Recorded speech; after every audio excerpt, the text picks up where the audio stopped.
A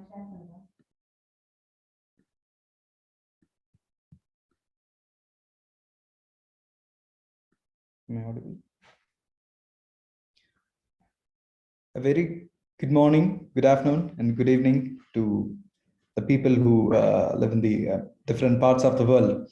So we are at the end, and we are at the day 8 of our webinar. And today's topic is developing institution for rural technologies. And today is the last day of the event.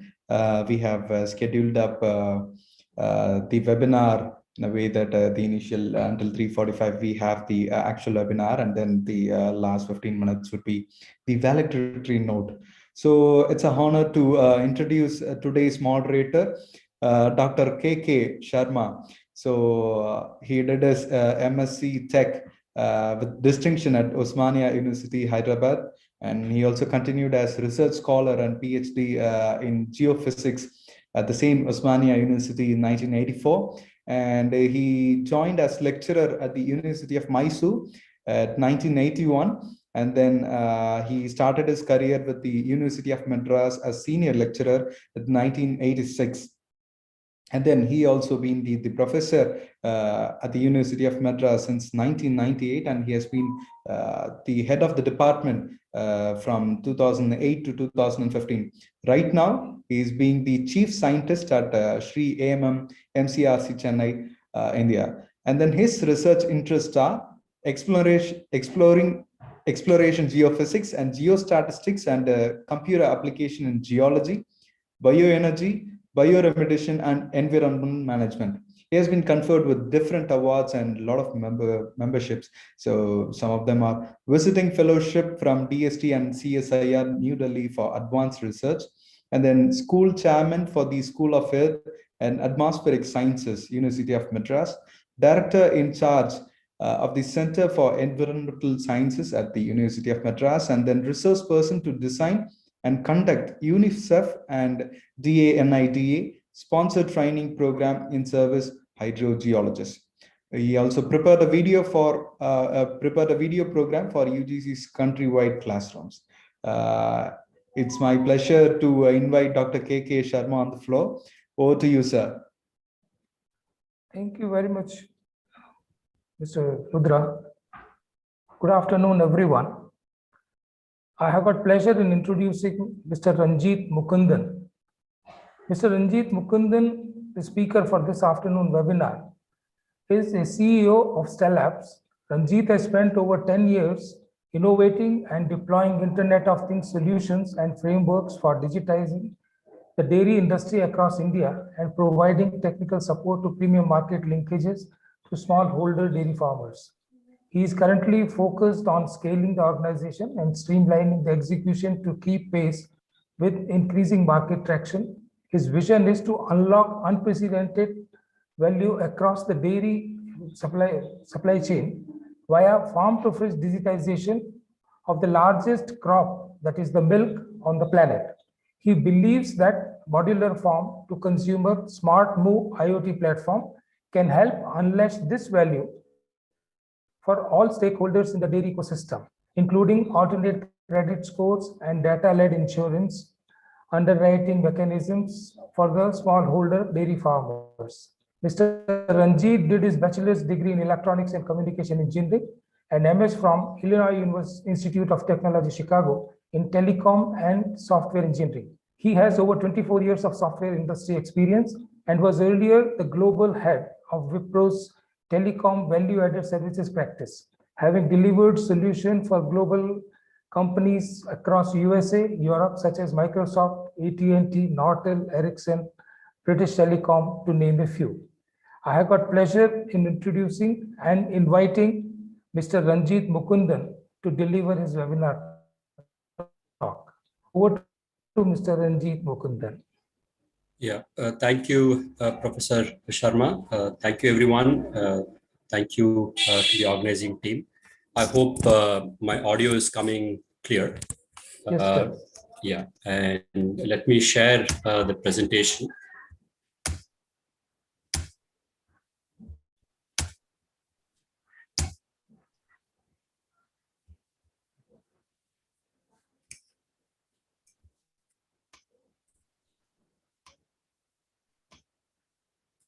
Is the presentation and audio coming through clearly? Yes, sir. Yes, Okay, sir. so Dr. K.K. Sharma and team, again, thank you so much for having me here. I will spend the next 1 hour with you, walking you through the work that we have done in digitizing dairy in India, and potentially take some inputs from all of you here on how this can be applied at scale in the other parts of the world as well. So essentially what we do as a company is use a combination of sensors, sensor controllers, IoT routers, AI, ML, all of the deep tech enablers to digitize the dairy supply chain. And as Dr. Sharma mentioned, if you consider milk as a crop, it's perhaps the largest crop on the planet. 1/3 of agriculture in India is dairy, right? Using all of this deep tech to digitize the dairy supply chain to do three basic things, right? How do I improve the overall productivity? How do I improve the quality? And how do I bring in a notion of traceability? All of which will at the end of the day result in improving the farmer's income, ensuring that the consumers, the 1.2 billion consumers in India, get better quality protein, because milk is still the largest source of protein in India. So with that introduction, I will sort of give you a glimpse of what I intend to cover. Some of you might already know this, but what does a typical Indian dairy characteristic look like, right? When I say dairy, what does it actually look like? It could be different things for different people, but what does a typical dairy farmer in India look like? The journey of Stellabs, the company that I represent, I'm the co-founder and CEO of Stellabs. What exactly are we trying to accomplish, and what have we done so far? What have we built? Some glimpse into under the hood, technology, and how the under the hood platform can be used to deliver more value-added services. That sort of results in sort of a network effect and also a positive virtuous cycle to help improve all the stakeholders' value proposition across the board, starting from the farmer through to the consumer. And then what have we done to stitch all of these technology blocks to build a rural institution in multiple parts of the country, be it Uttar Pradesh, be it Karnataka, and other parts. And at the end of the day, what does it mean for the Indian dairy farmers? This is what I intend to cover. I'll start with an anecdotal evidence of what the life of a typical Indian dairy farmer like Geeta looks like, right? This is a very typical Indian dairy farmer. The farmer would earn something like $50.5 or 50 cents per day. It's that small, so it's not a lot of money. It's a very little amount of money. There is no access to any formal lending system because this farmer does not get access to even if this farmer wants to improve the size of his farm, get access to other input services for the farm, such as buying fodder, buying feed and supplements for its animals, by some minimal automation that is required. There's no one willing to lend to these farmers in a very sustainable manner, at an affordable manner. Not everyone have deep knowledge about farm management. So how does a smallholder farmer like Geeta get access to farm services? It's virtually non-existent for such farmers. Very poor yield. First of all, you only have 2 cattle, and the yield of that cattle is also not that great, right? So it's not a lot of money that this particular farmer would make, right? And there are 50 million such farmers in India, right? There are 300 million cattle, right? And more than 50 million farmers who are at that scale, a very smallholder, farmer scale, right? I'm thinking that this problem is pretty much existent in majority of the countries in Asia and in Africa, where the farm productivity is low, the quality is not that great, product traceability is not that great. The infrastructure and supply chain linkages are do not exist. Lack of digitization in the supply chain, right? So we have just tried to post it as a poll, a question here. It might be visible on the Slido, and the organizing team might actually post it as a question. We'd love to hear your response on, are you able to relate to a lot more Gitas that might exist in your country, right? So would you have any inputs on, are these the same problems that you see, or are there many other different problems that you sort of get to see, right? So you can actually see a poll question coming up in front of you on Slido. You can select one or more of these so that we get a feel for what it is in your country.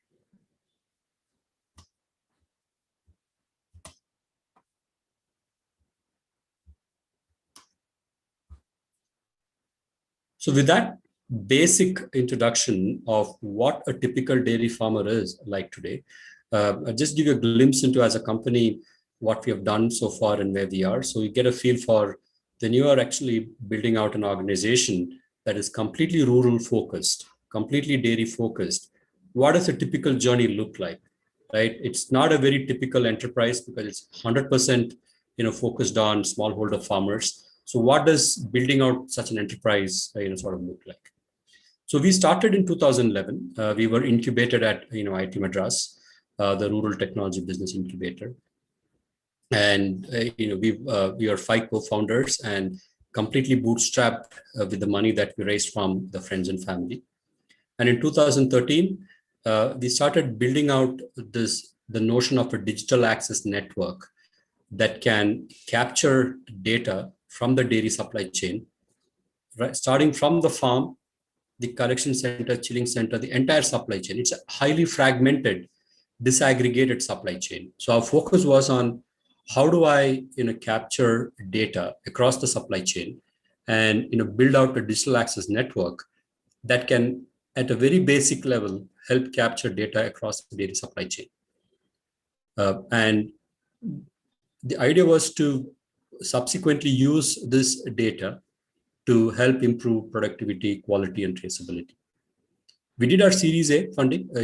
There's a pretty capital intense approach because there is a combination of hardware, sensors, electronics, routers, cloud, software, heavily deep tech. So there's a good amount of capital until we break even from a return on investment point of view. So we got funded by Omnivore, which is the first institutional investor who came on board in 2013. And in 2015, we started acquiring customers across the supply chain. It could be a dairy processor, it could be a farmer, it could be a BMC, it could be a small agent who's actually running a small part of the supply chain.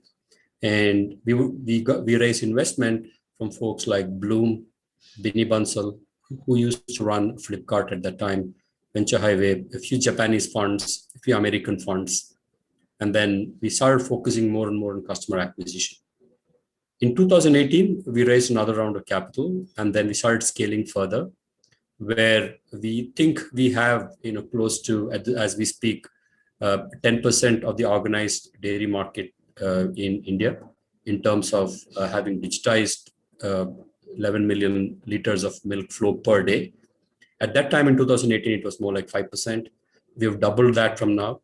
We also started providing value-added services for the dairy farmers, like direct farmer payments, almost works like a DBT, disbursing small ticket loans, coming up with an alternate credit score for underwriting risk better, different innovative technology models. Because when you have a liberal dose of hardware in your repertoire of solution, you obviously need not just the traditional CapEx model of buying the hardware. You also need mechanisms like an operating lease model, which we call as technology as a service.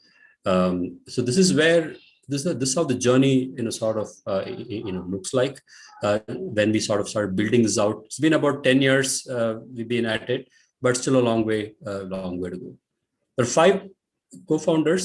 All the five of us have worked together for over 20 years in the past.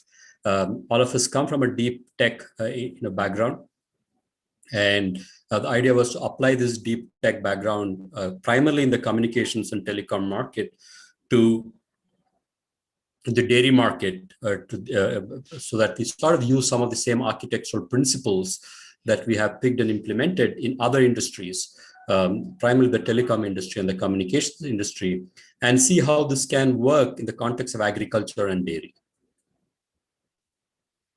As I mentioned, we also have a good set of strategic investors, folks like the Gates Foundation, WRVI Capital or Indus, Qualcomm, ABB.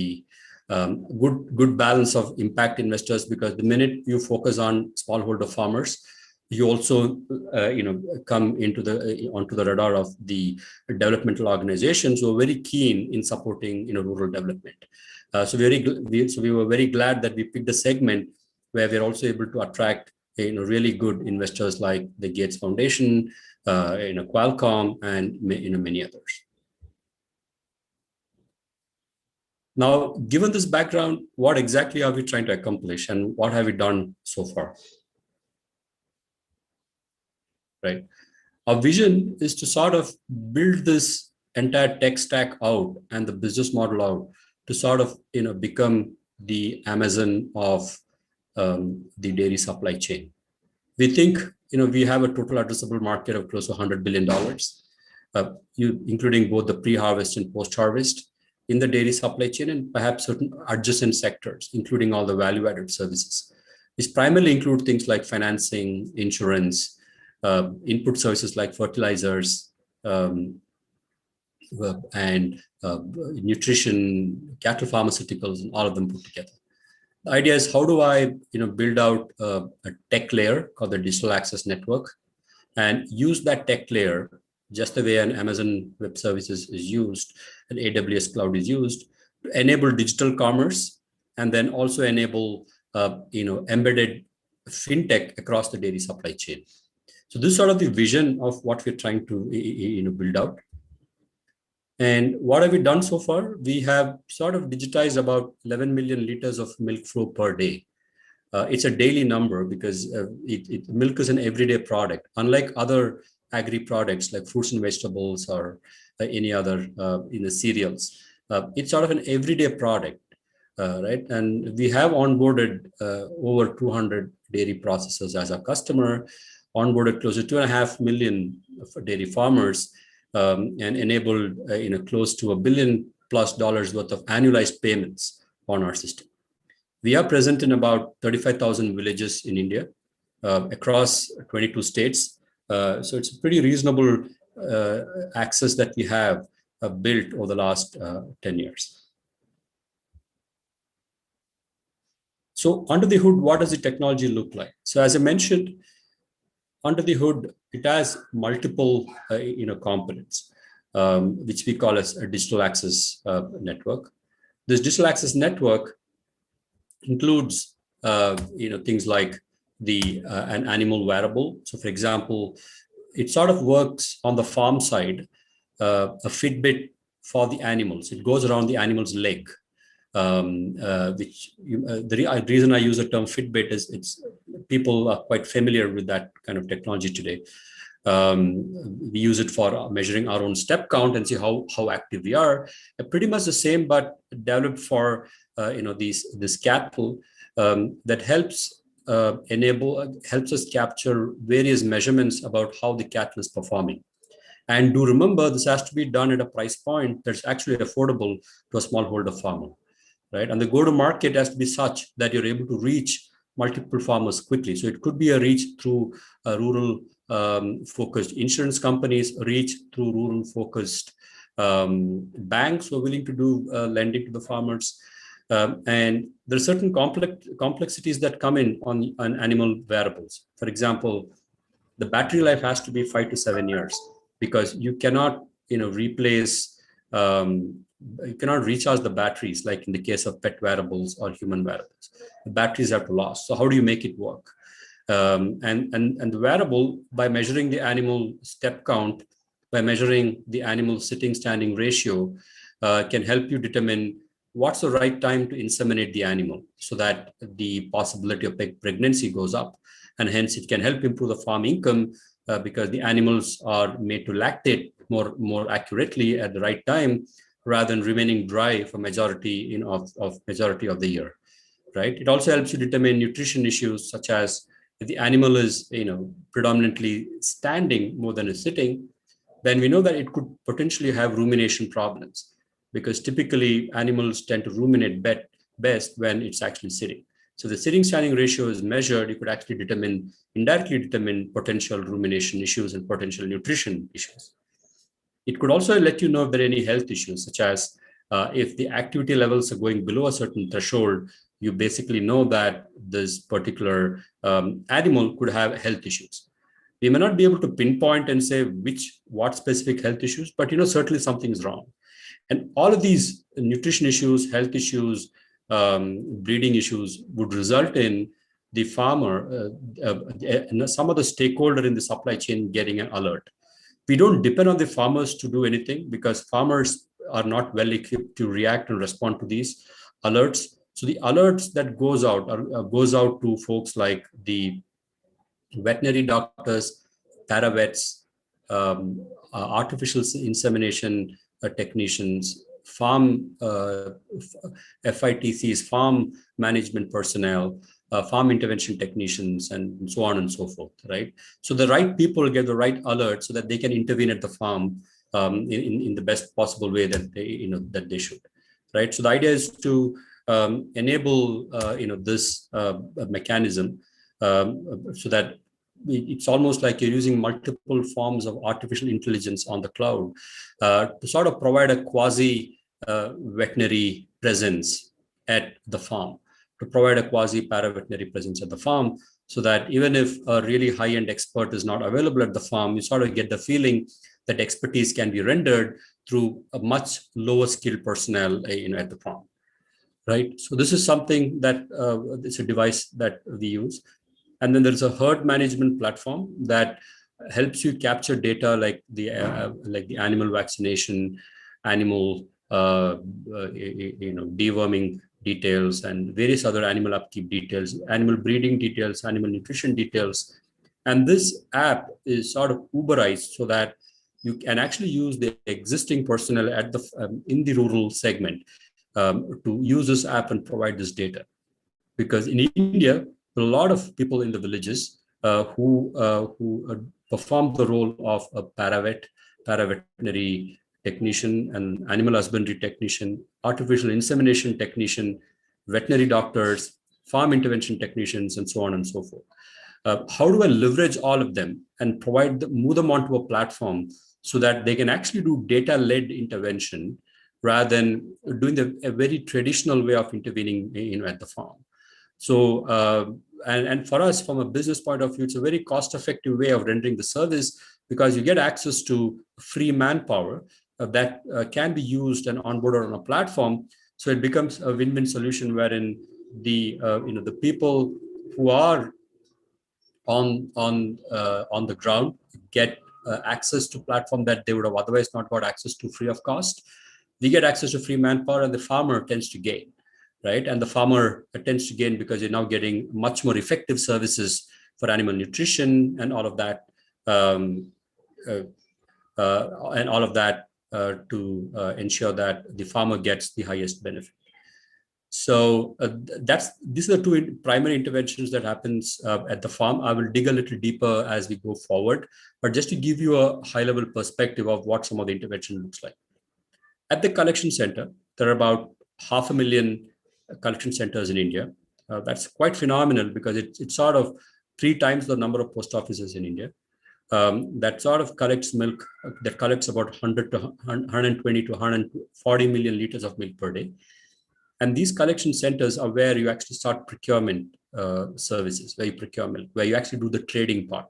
So we do grading and pricing, where we actually use things like an automated cloud-based milk analyzers that help you measure the content of the milk in terms of how much fat, how much protein, how much added water, We're also moving towards spectral analyzers to ensure that we can detect adulterants and contaminants, and then all of it gets measured on the cloud, and then the farmer gets paid on time. So right from the grading to actually the payment part gets taken care of by the system. We call this as smart automated milk collection unit. This grading and pricing becomes a very important part in the entire supply chain, because this is a part where the farmers actually come in twice a day to pour their milk. Right, about 30 million farmers walk in every single day, twice a day, into a milk collection center.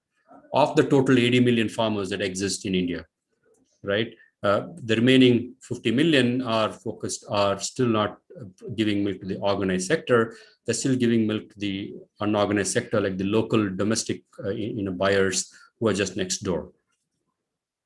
And once the milk has been graded and priced, the milk goes into a chilling center where we actually measure the efficacy of chilling, how much milk, and ensure that the quality is not compromised. And you would agree, milk is perhaps the most perishable crop out there, right? So the cold chain becomes extremely important. Otherwise, the milk that comes to you and I would be very high in bacterial load, and it would eventually get spoiled, and it's not good for human consumption. So cold chain for milk is perhaps the most critical part compared to any other cold chain.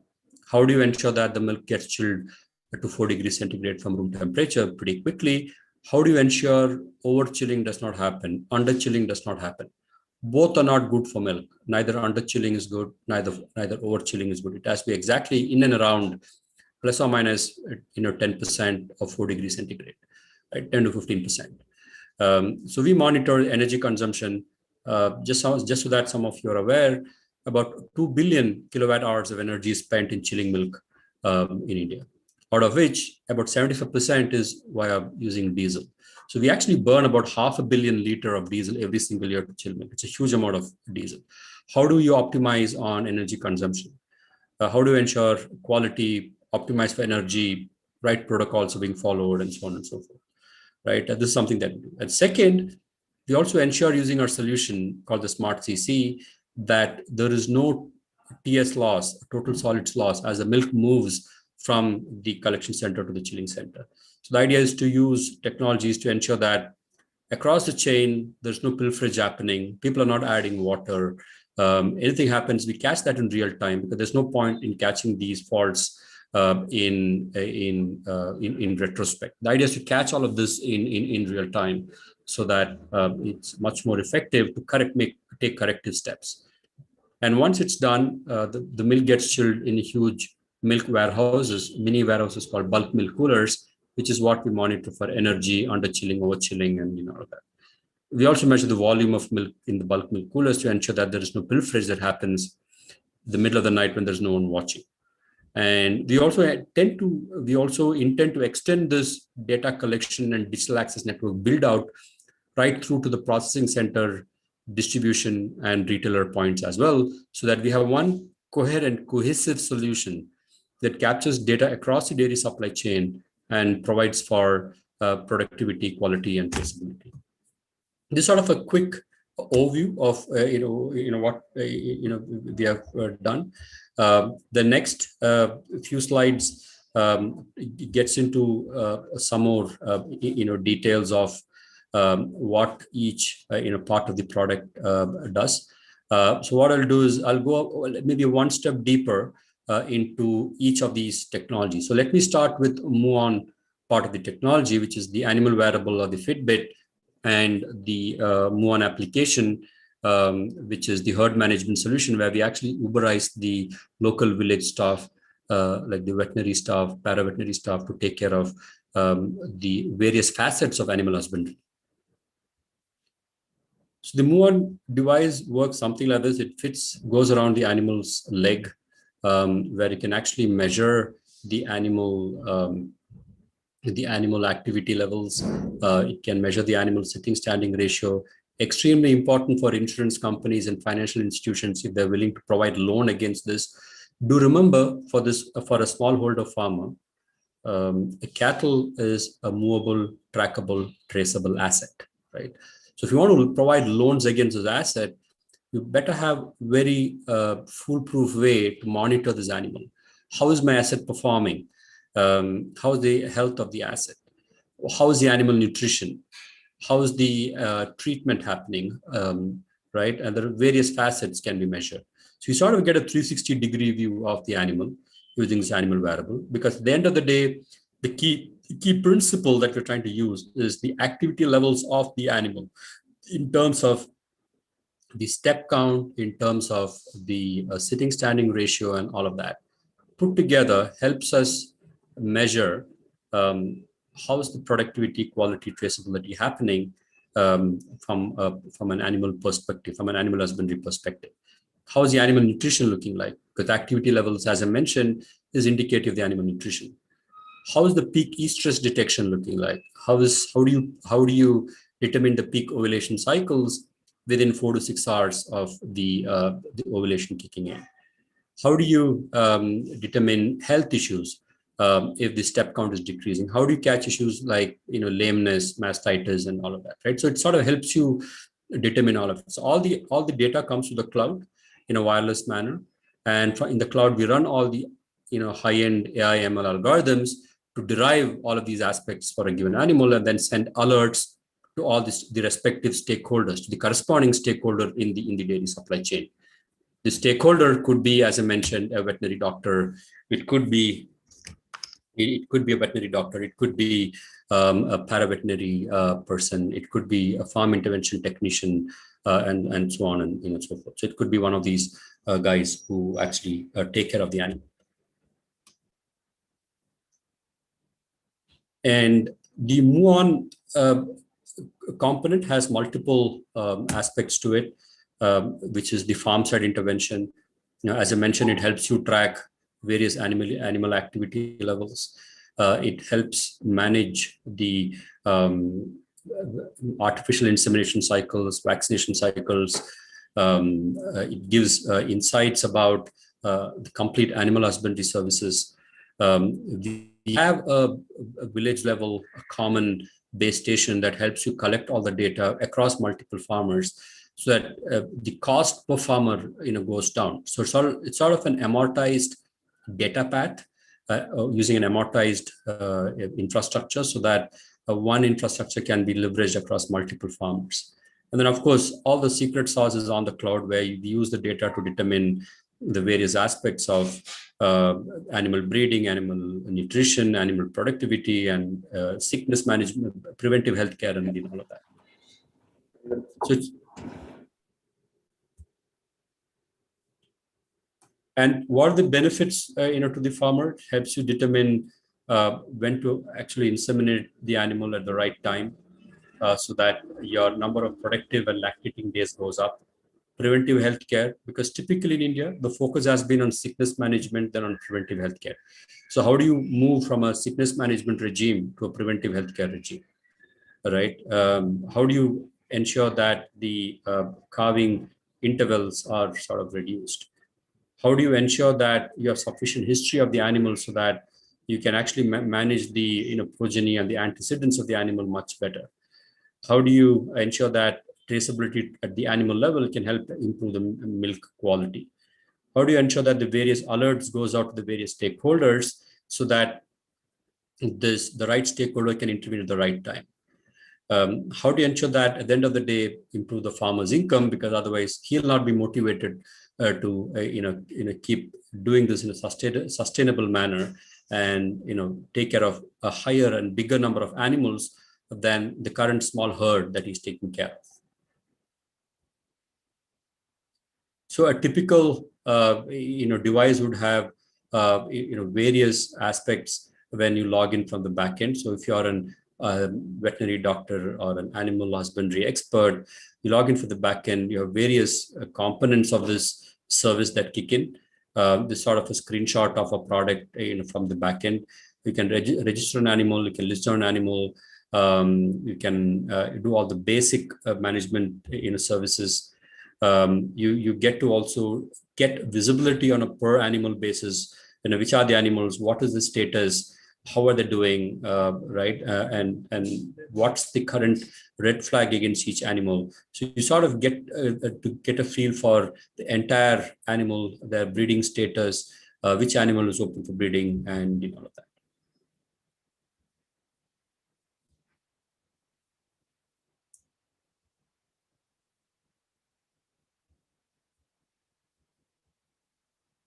So the next, once the milk is produced at the farm, it actually moves to a milk collection center, which is the first point of aggregation.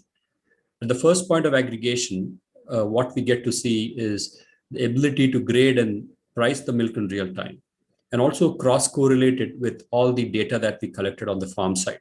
So it doesn't work in silo. There's a lot of cross-correlation of data that happens across the supply chain. So in this particular case, specifically, typically a smallholder farmer walks in. She pours the milk in a 40-liter can. And before pouring the milk into the 40-liter can, the sample is measured for the content in terms of how much fat, how much protein, how much water, and all of that. And once it's measured, you then accept the milk, because below the threshold, you also have the option of rejecting the milk. You could also do things like, if there has been an antibiotic intervention at the farm, you could actually say, look, this particular farmer's milk can potentially have antibiotics and hence needs to be collected separately, so that it does not have to get mixed with the rest of the milk, and then eventually can be treated in a separately. And all of this data goes to the cloud in real time. And this data then gets converted to money, because the whole idea is to convert the notion of milk as currency, right? The idea is, how do you ensure that this milk is converted to currency so the farmer gets paid directly into his bank account, rather than the money having to traverse to all the middlemen, which is the most typical case, right? So typically the money actually gets disbursed in cash to the agent who runs this collection center. And from there, the money gets handed over to the farmer, but after significant delay. And then it also results in a lot of informal money lending that happens at each of these collection centers. So converting this milk into currency in real time and sending this out to the farmer's bank account directly has huge advantages and sort of eliminates and discourages the middlemen from coming in the way of the farmer benefits. So the various components to this to this solution, it's a completely shrink-wrap solution that has all the components required to do the grading and pricing. And the grading and pricing would also result in helping manage the farmer rate charts. How much do you pay for the farmer for given quality of milk? How do you incentivize for the farmer to actually produce better and better quality milk? How do you ensure that remote management of these tech becomes very easy? Because it's not easy to maintain these high-end technologies in these very remote areas. So how do you do remote management of this? And especially in these times where with COVID kicking in, with all the travel restrictions and all of that, how do you continue these operations? Milk happens to be essential commodity in India. And hence, just like pharma, milk is probably the only other segment which were kept running even the peak of the lockdown, right? So how do you manage these systems remotely?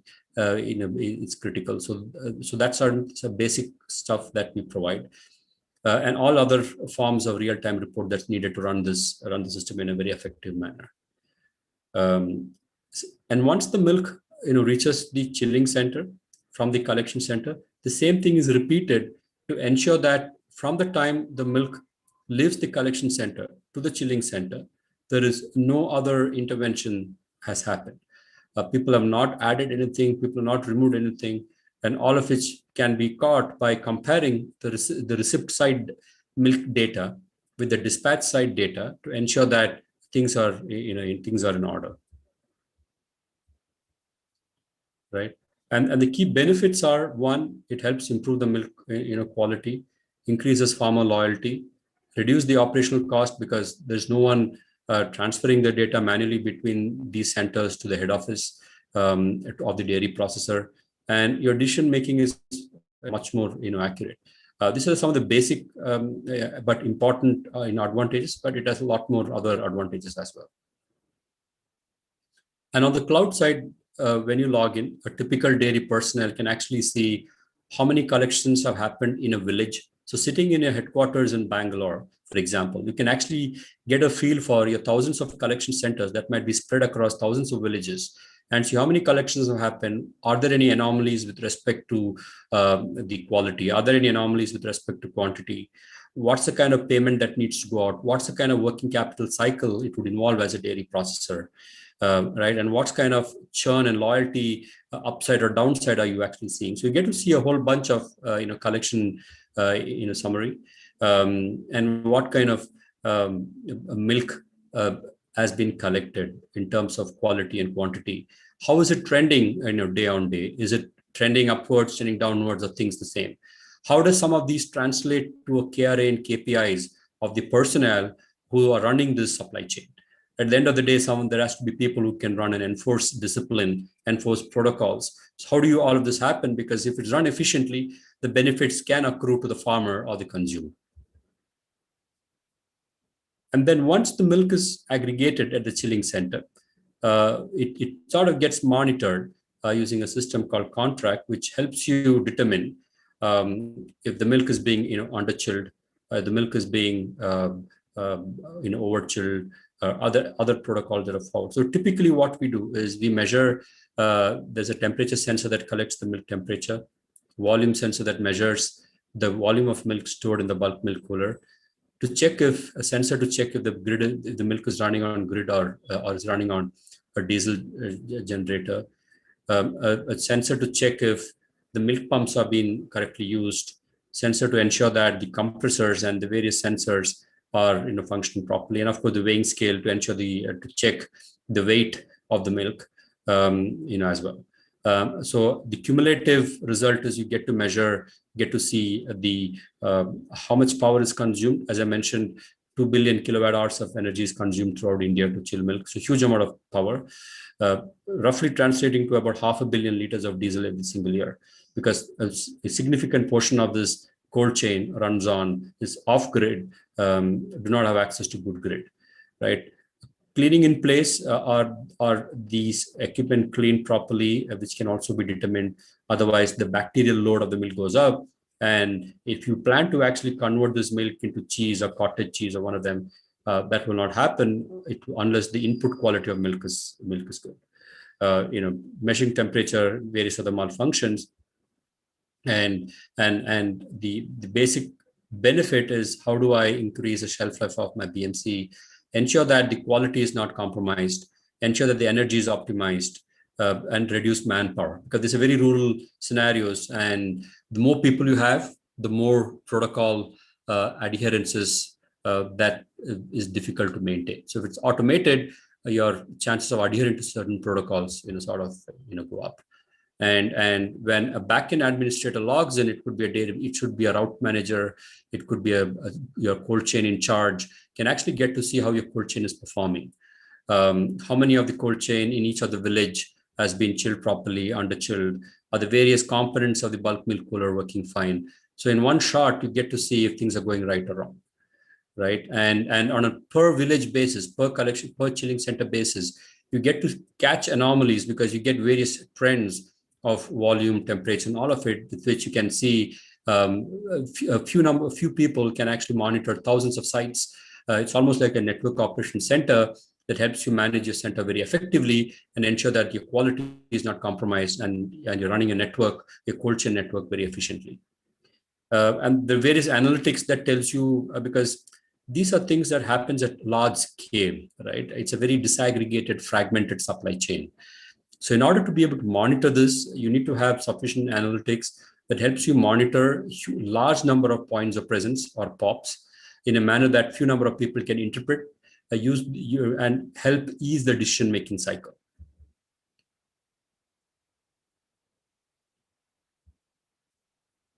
So what I've covered so far is covered all the building blocks of the digital access network that we have built to sort of as data hooks to collect data across a highly fragmented supply chain, where productivity, quality, and traceability has to be improved significantly. So my next section is about having put this foundational block in place, having built this AWS equivalent, having built this digital access network, what kind of value-added services will it enable? What kind of value-added services in terms of financial services, insurance does it enable? What kind of cattle nutrition services does it enable? So it sort of gives you a feel for having laid the basic foundation. what other value-added services can farmers benefit from, and in turn result in a huge amount of business benefit for all the other enterprises that come in the way. So with this, I think I'm midway through the presentation. I'll pause for some time for any questions that come in before I go to the second half. So I'll pause for any questions that you might have, so that I can break the monotony of doing the whole hog and then wait for questions. Probably pause for some questions before I move to the next logical section, which is the value-added services this digital access network enables. So, Dr. Sharma, over to you in case you want to help facilitate the Q&A. Thank you very much, Mr. Ranjit. It is very elaborate way you have explained as to what are the network which has been built up, the infrastructure which you have built up, and some of the difficulties which you would have faced, because most of it is off-grid type of energy which you have to use it and maintain it. There are, I guess from the comments which are put over here, that your talk has been received very well. People are finding it to be interesting and informative. And then some of them have said that it is a very good learning what has happened by the information which you have provided, because for some of them it is something totally new. Some specific questions, when I come to one of the questions which Varuna Wasam wanted to know was, can adulteration be identified? What type of adulteration is possibly could be identified? What is the possibility? Is one question which was there. Sure. So I'll take that. So adulteration can definitely be identified and should be identified. In fact, there are 3 levels of identification of milk you need to do. One is the composition identification. What is the milk composed of? Second is adulteration. Third is contamination. Right? These are 3 things that you normally identify. The first generation measurement systems are ultrasonic based, using which you can predominantly identify only the constituents of milk in terms of how much fat, how much SNF, how much fructose, sucrose, how much of added water. Right? But you can't identify adulteration and you can't identify the contaminants. For that, you need to deploy spectral analyzers, because spectral images are pretty unique to the kind of adulterant that you get added. Each adulterant or each contaminant results in a very unique spectral signature. And using AI ML algorithms, you can say this signature matches with, let's say, added urea. This signature matches with added extraneous fat, just to artificially boost up the fat content of the milk. And typically these spectral analyzers have been deployed at the lab level, at the chilling centers or the plant level, because these are too expensive to be deployed at the village level. Ideally, we need to have solutions that can be deployed at the village level so that these identification and segregation can happen at the root where it actually begins. But then you need to also have a solution that's highly cost optimized. So we are working on a bunch of solutions that helps you actually do the spectral based analysis at the village level in a very cost effective manner. So this adulteration and contamination can be caught pretty easily in real time and generate the right alert. So yes, it can be done, and we're working on that. Yes. That related to that, another question is from Dr. Sabin Fatima, who wanted to know the detergent used to maintain pH. Could it be found out with some of these gadgets which you have mentioned? Yeah, it could be pretty much. There are 2 ways to determine. Typically, at in the analyzers that we deploy, there is actually a pH module that helps you determine the pH fluctuations pretty quickly and easily. Number one, and typically anything like added detergent also changes has a very unique spectral image and a spectral signature that also determines that also can be used to determine this in a pretty accurate manner. So using a combination or using a combination of a pH module, which is pretty economical, or a unique spectral image, you could also catch things like detergent addition pretty easily.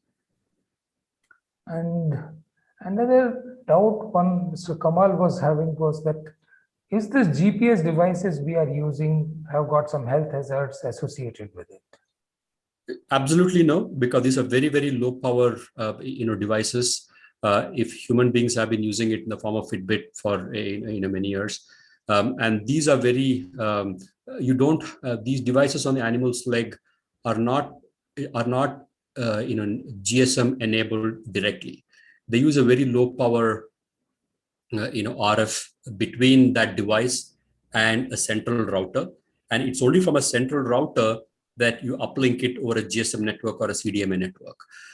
So as far as the animals are concerned, it's almost like a Bluetooth equivalent, or almost like a very, very low power Wi-Fi equivalent, which has been proven beyond doubt has no issues whatsoever. So this is absolutely safe, and it has been proven over several decades that these low power RF is of zero health hazard to the animals.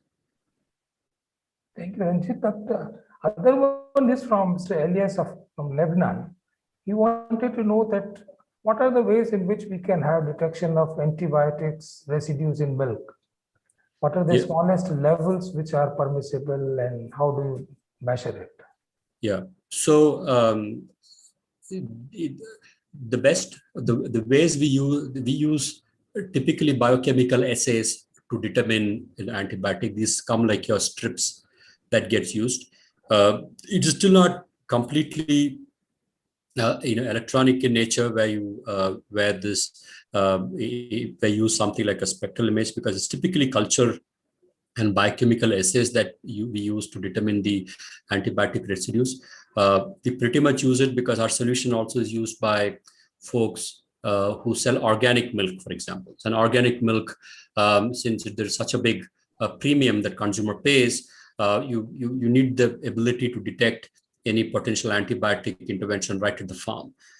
So it can be detected. There are multiple ways to do it, and it's been pretty effectively deployed by a number of our customers. Yes, that can be done as well.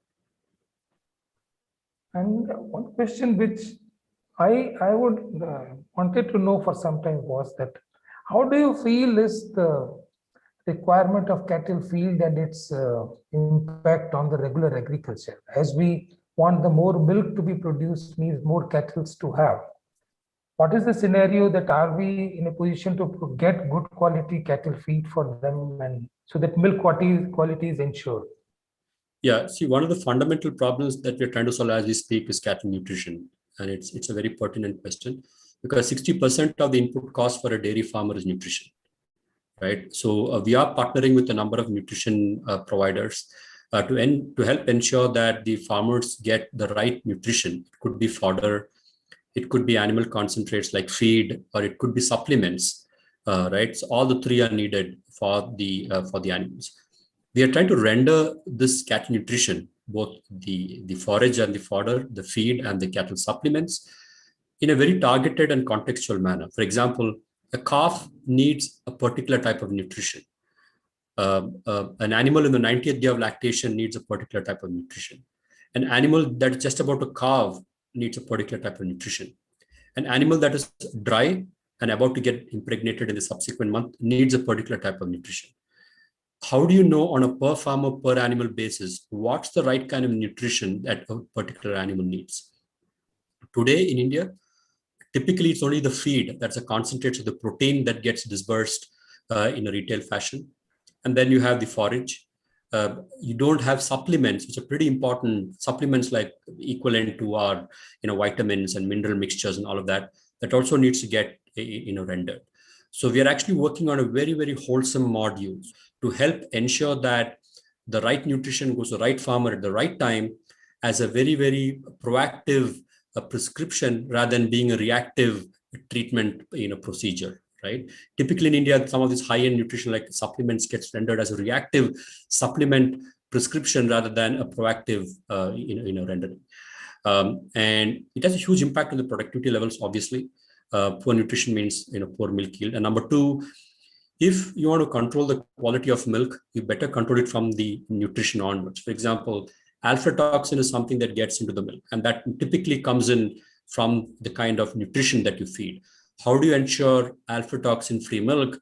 The only way to ensure is that you put in the necessary controls at the cattle nutrition level, so that when consumers like you and I drink this milk, we know for sure that alpha-toxin is free of alpha-toxin, right?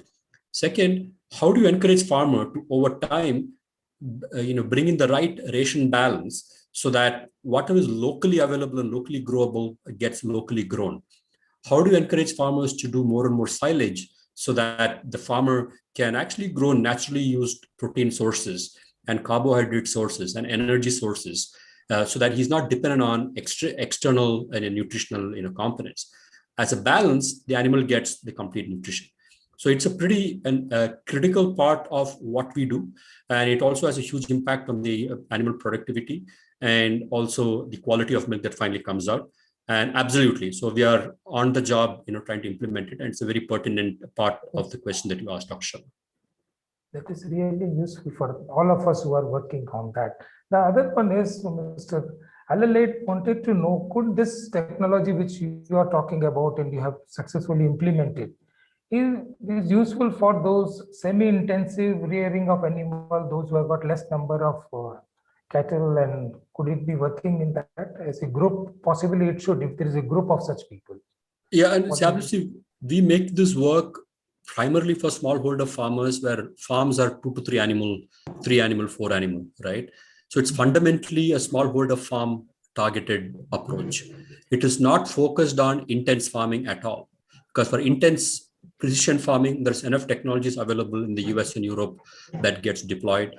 Our focus is how do you make the solution work for smallholder farmers?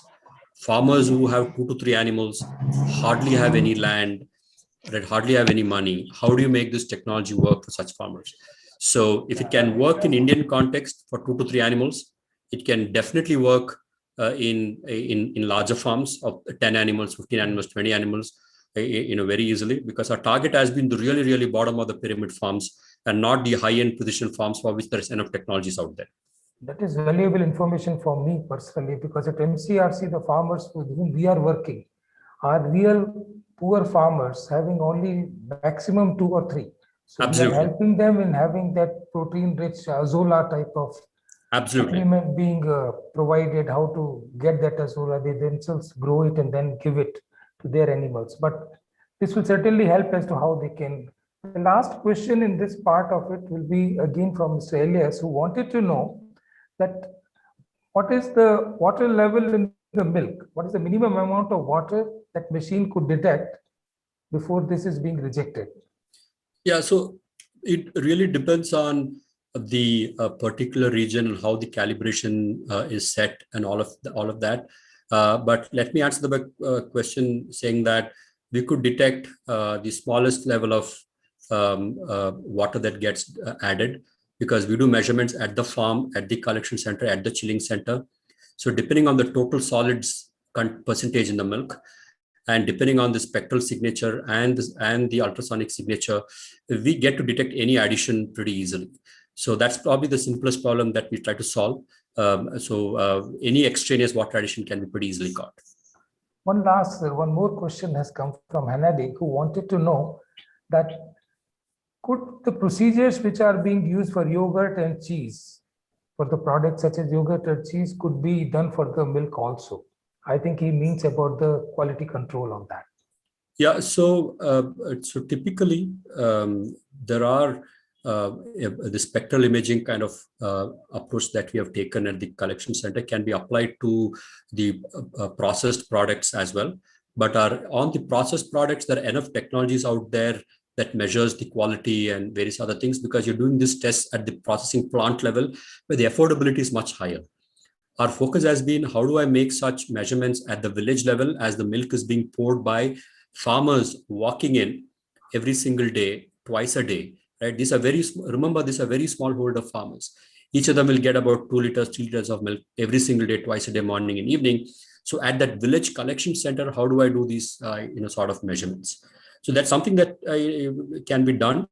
So we are not sort of try to extrapolate it to the processing products, because there are enough technologies, affordable technologies at the plant level.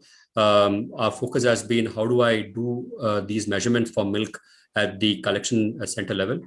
That said, a relevant point I'd like to make is that we're also working on, it's still in a R&D stage. We're still working on mechanisms to see if can we sort of depathogenize the milk at the collection center or chilling center using pasteurization equivalent like UV-based depathogenization. It's almost like a pasteurization substitute without actually having to do a heat treatment, right? If you want to do heat treatment, you'll end up having a dependency on the processing side, where there is huge amount of capex involved. Can I do this depathogenization at the collection center or the chilling center, so that if you want to sell pure raw chilled milk to consumers, that can become a possibility. Now, the similar mechanisms of UV treatment can be applied to other products like cheese and cottage cheese and whey protein and all of that. But that's something that we are not explored. We've been focused purely on fresh milk, from that point of view. Thank you very much, Mr. Ranjit. It has been a good session. Now we can go for the second half of your presentation, because I think as of now there is no question. We will take it up after that is over. Sure. So thank you, Dr. Sharma, for facilitating that. Really appreciate it. And thanks for all the good questions that came up. It sort of shows that I've been keeping the audience awake and not letting them sleep. So I hope to continue that in the second half as well. Okay, so with that, now that we have built a digital access network that sort of captures all the basic data with respect to productivity, quality, and traceability, what else does it enable, right? So we sort of have built out a value-added services layer. It's almost like building out an app store for the dairy stakeholders. By stakeholders, I mean the smallholder farmers. I remember every time I mention a farmer, it's invariably always a smallholder farmer. It's never a large farmer. It's never a medium farmer. It's always a smallholder farmer. So whatever I've been talking about so far is completely applicable, predominantly only applicable to the smallholder farmers, but can be extrapolated to the large farms as well. So on the cloud side, I'm sorry, it's a slightly more technical slide. What we have done is, once you have the digital access network that is built out, that you can notice right at the bottom, the data that comes out gets used for optimizing your farm side operations, collection center side operations, chilling center side operations, and your cold chain operations, from enabling better quality, productivity, and traceability. And then there is an entire end-to-end ERP system that helps you manage the complete workflow from the farm to the plant. A huge amount of analytics layer that kick in to, as I mentioned, it's almost like a quasi veterinary doctor available in your village. Because a lot of these villages, most of these villages do not have access to high-end veterinary staff and high-end animal husbandry expertise, because most of them are left for towns and big cities and running pet clinics or other clinics, and not available to look after the basic animal husbandry requirements in a village. So what we have done is the analytics layer and the AI, artificial intelligence layer, becomes and sort of a reasonable substitute for lack of expertise, in premise. The AI module on the cloud becomes a reasonable substitute for lack of expertise in premise, right? And all of this data then gets used for optimizing the supply chain, optimizing Mugro, for example, that you see on the left side, is actually an animal nutrition service, which Dr. Sharma had asked. It tells you which calf, which heifer, which lactating animal, which calving animal, which dry animal needs what type of feed at what point in time, what supplements at what point in time, and so on and so forth. The big chunk that you see right on top is about using this data to also arrive at alternate credit scores for the dairy farmers. A lot of these dairy farmers do not have a credit score because they're new to credit. And if you want to enable credit, maybe a small loan to buy more nutrition, if a farmer wants to buy some nutrition, if he needs 2,000 rupees to buy that nutrition, how does he get a loan? Because he doesn't have a credit score. So we have come out with an alternate credit score for the dairy farmers based on his milk pouring data, based on the quality of animals, based on the protocol adherence, based on a psychometric conformance to various protocols, what can be his credit score. So this credit score is pretty similar to, let's say, how some of our scores, the CIBIL scores or the TransUnion CIBIL scores work, pretty similar. And this score is further used to determine, can I actually give this farmer a $1,000 loan to buy a cattle, or can I only give it a $100 loan to buy more nutrition, or so on and so forth. So we have a complete loan management and loan origination service component built, which feeds on top of the IoT data and analytics data, and then Also at the base of it, it starts off by enabling direct farmer payments, so that where the milk is directly converted to payments. The first one-on-one service is to enable payments. And once the payments are enabled, the additional data that comes helps us determine various, helps us arrive at the credit scores. And then we can also start enabling a lot of lending and disbursals and credit functions on top of the payment. So this is sort of a value-added service that farmers find extremely useful. The various components of this credit are one, there is direct farmer payment, that is making sure that for the milk that the farmer pours, the payments hit his account very quickly on a real-time basis. A whole bunch of lending products to ensure that the farmers get milk receivable financing. There's a lot of delay from the time the farmer pours the milk and he actually gets the money. And what if the farmer needs the money upfront or in a day or two, if he wants to pay his school fees, his kids' school fees, right? The dairy processor who buys the milk might be paying him in after 15 days or 10 days or 30 days or 60 days. But what if he needs the money? So can we do something like an invoice discounting to help enable this farmer access to money immediately? Can we give him sachet loans for buying animal nutrition and maintaining cattle? Can we give him loans to buy additional cows? Because how do you graduate a smallholder farmer of 2 to 3 animals to over time increase his herd size, right? Can we, as the herd size increases, can we help enable these farmers with better automation at the farm? Because manual milking and manual way of doing things may be useful if the farmer is 3, 4, 5. But as he graduates up to 10 to 12 animals, can we also provide him finance to also automate his farms? And can these milk collection centers, which is 500,000 in number, which is 3 times the number of post offices, can be used as a service point where the farmers can use it for cash withdrawal, cash deposit, other services, as well. And can all of this data, can it also be used to provide, better insurance services, for the farmers? So as you can see, the data coming out of the supply chain that the digital access network enabled in the first part, which I described in the first part of my presentation, lands up enabling a whole bunch of data-driven credit and payment services for the dairy farms. We have enabled, there's a lot of ecosystem waiting out there to access this farmer ecosystem. It's just that they don't have a reliable partner who can help underwrite the risk better. There's no access that is provided, digital access that they can leverage to provide their services. So we have teamed up with a whole bunch of payment solution providers like Airtel Money, ICICI Bank, DBS, banking service providers like Pay Nearby. Interestingly, Indian Postal Bank network is a partner because they have pretty good presence in a lot of these villages. And how do I leverage their network to provide things like cash delivery at their doorstep, right? It's one thing to make digital payments to the bank account, but if the farmers want hard cash to transact on a daily basis, they convert it because they may not have access to an ATM close by. Either they use the milk center as a cash out point, or they use one of these postal services to help convert that cash in digital cash into hard cash. Lending partners, where we sort of land up being a business correspondent or lending partner to a whole bunch of banks, where we become a logical extension of the banking service to provide different types of credit, insurance services, and also a whole slew of technology services that our partners can sort of leverage. This is sort of a typical setup.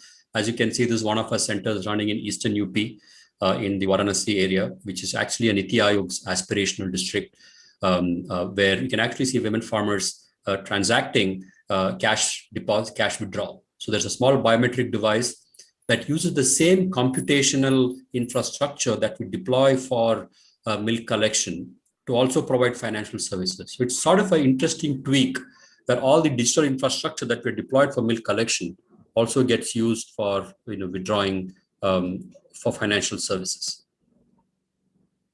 Various data-led products, as I mentioned. How do I estimate farmers' creditworthiness? How do I provide analytics to business dairy processors who might want to do more and more of cheese and flavored milk or paneer or cottage cheese, because these value-added products is of much more higher margin than liquid milk. To give you a sense, Europe, for example, consumes just 10% of its milk as liquid milk. About 90% of its milk is consumed as value-added products like cheese and others. So it's a more eat milk type of a society. Whereas in India, about 70% is consumed as liquid milk. Only about 30% is consumed as processed products like cheese and paneer and others. So it's still a drink milk type of society. So how do you let the dairy processor know which milk routes you need to go to collect better quality milk, so that they can create more value-added products and of better quality value-added products, so that they can also improve their margins using our analytics. Mugro is a cattle nutrition part of the solution, wherein we provide contextual advisories on which farmers' cattle needs what type of nutrition. And we also have a facial recognition system which helps you recognize animal uniquely just by using a simple smartphone. And the reason why we do this is this facial recognition of animals is the normal way of tagging the animals, which is typically an ear tag or a subcutaneous RFID, have a lot of downside to it because it gets manipulated quite a bit. So if you want to do a foolproof animal identification, which is what is needed if you're rendering financial services or insurance services at the farm, you need to determine the animal, you need to recognize and identify animals in a very foolproof manner. So we have a facial recognition mechanism to identify this. I'll touch upon some of this in the next in a few slides.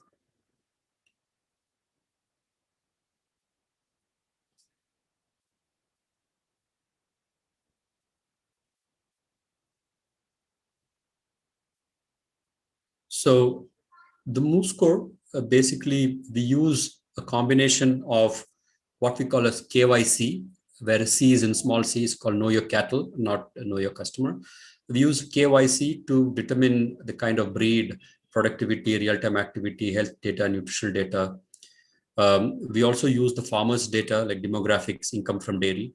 We use a combination of animal data and farmer data to arrive at what could potentially be is sort of a Moose score. Because at the end of the day, cattle is a very performing, movable, tradable, traceable asset. And if you want to assess the farmer's creditworthiness as a combination of asset plus his cash flows and plus his psychometric, we use a combination of all of these three data streams to arrive at our Moose score. And typically a Moose score would look like this. You basically know for a given farmer, depending on his regularity, depending on his loyalty, depending on the quality, depending on his quantity trend, we know what kind of a farmer is he, right? And if his credit score is above a limit, we know what kind of a credit product can I give. Can I give this particular farmer a cattle loan, or can I give him a cattle nutrition loan? Will he repay? And what has been track record in the past? And does his cash flow enable it? And does it animal quality enable this kind of a loan product? Then you have MooOpt. I will give a sense of what a MooOpt is like.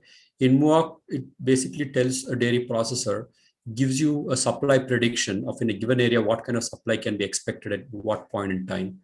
It also helps you rate the performance of your supply chain in terms of which collection center is performing better and what needs to be done and how it can be improved. It helps you farmer churn analysis in terms of which farmers are loyal and if they're churning, why are they churning. It helps you optimize your milk route to ensure that your supply chain is very effective. It sort of also helps you manage your cold chain better by rating the cold chain to see if it's actually living up to its potential. It helps you manage your grading and pricing cycle in terms of, is this, which farmer needs to be provided what kind of loyalty incentive or bonus based on his performance. Which section, which village, which district needs to be dealt with differently to ensure that it makes best supply chain sense. Depending on the demand at a particular point, working backwards, how does this sort of work? It gives you various form of analytics in terms of what's the artificial insemination in analysis, what's the status of a cow, what's the lactating lactating profile of the animal, and so on and so forth. So the idea is you get not just the supply chain reports, you also get the farm side reports, which can then be cross-correlated to understand how do you optimize your supply chain for productivity, quality, and traceability. It gives you trending of the farmers' income levels month on month. It gives you trending of the farmers' regularity. It gives you the trending of the income levels, milk acceptance levels. You can basically slice and dice the farm performance, farmer performance, animal performance, milk quality from various dimensions to help optimize the supply chain and provide these benefits back to the smallholder farmer. And as I said, it gives you various types of reports, district-wide reports. So, for example, if you want to get into cheese manufacturing, or if you want to get into making more cottage cheese, which is called paneer in India, which routes are more amenable for this? Right? You might be using your traditional knowledge to do this, but if you want to use more data-led way to sort of dynamically manage the production of value-added products, you need these kinds of data analytics to be able to do that.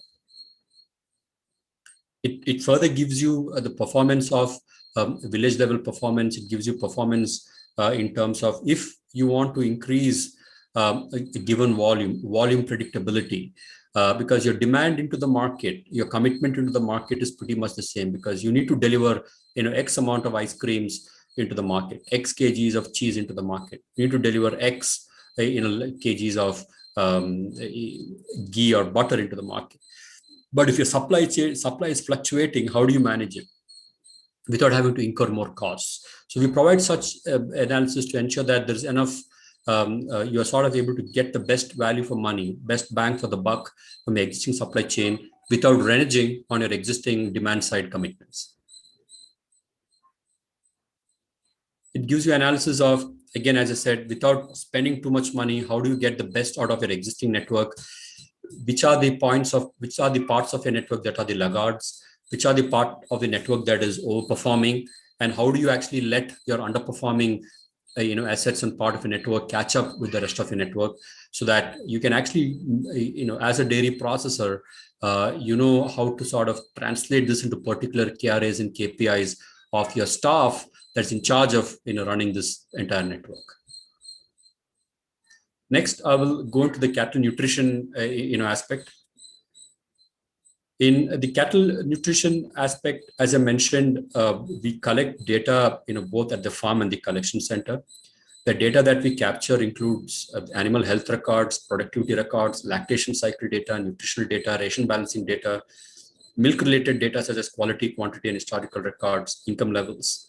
And we use all of this data to then push the outcomes through various automated phone calls, SMSs, and our own herd management application, and the various display devices that we have put out in the collection center.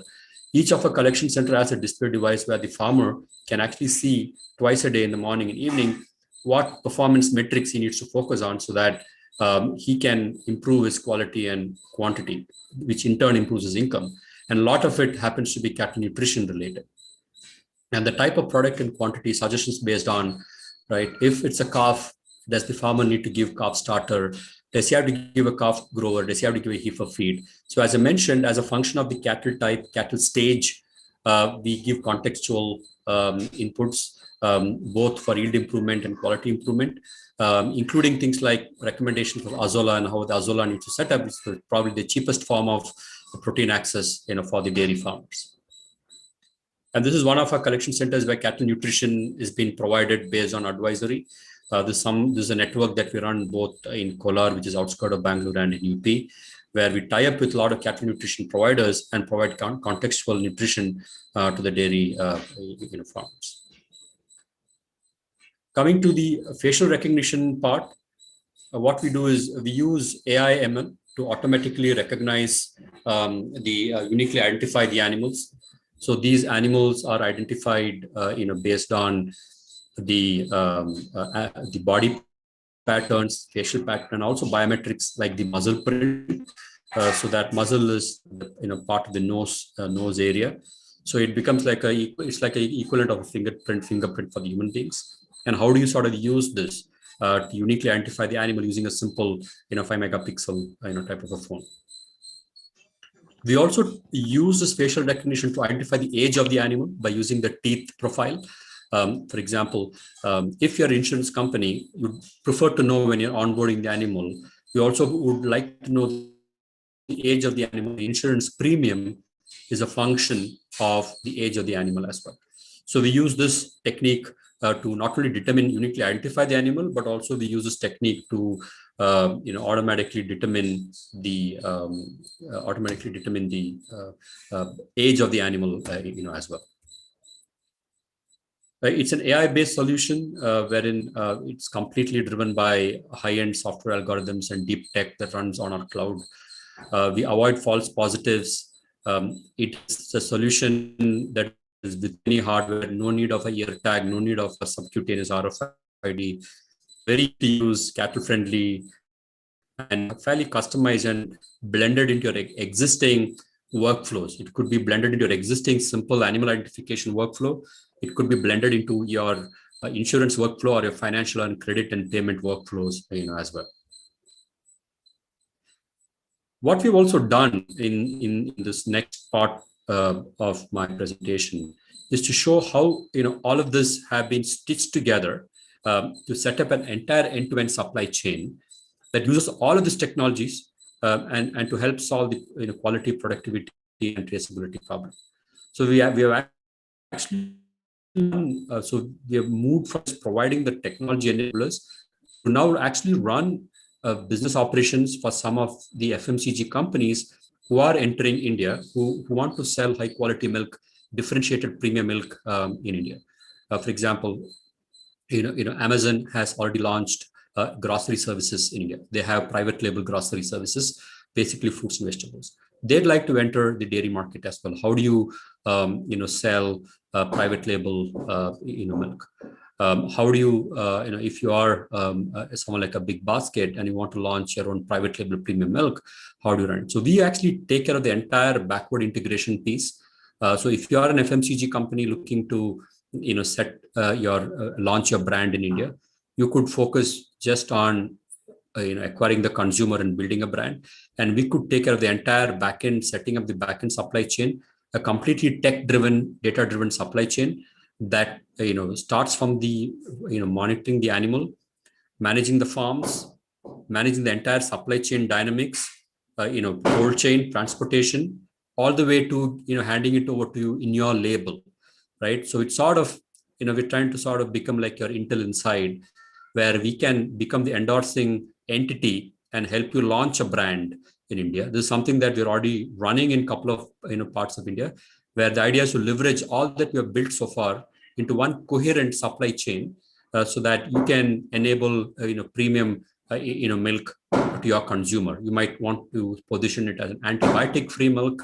You might want to position this as pesticide-free milk, milk rich in omega-3 fatty acid, in whichever way you think you can attract the premium market. So it's sort of a demand backward sort of a network setup, wherein typical networks have been set up supply forward with the focus of managing milk availability and milk meeting the milk quantitative sufficiency of milk.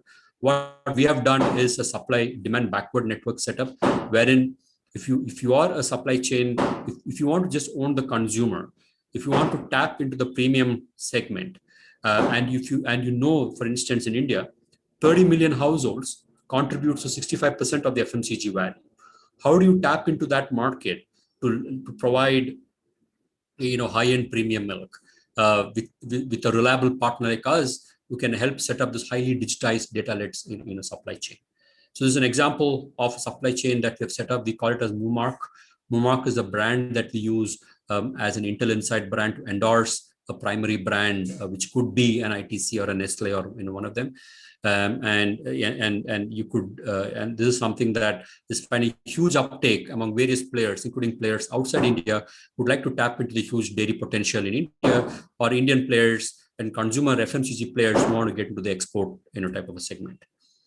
And most of our network is completely run and managed by women, entrepreneurs. because that is something that we think is a more reliable way of running.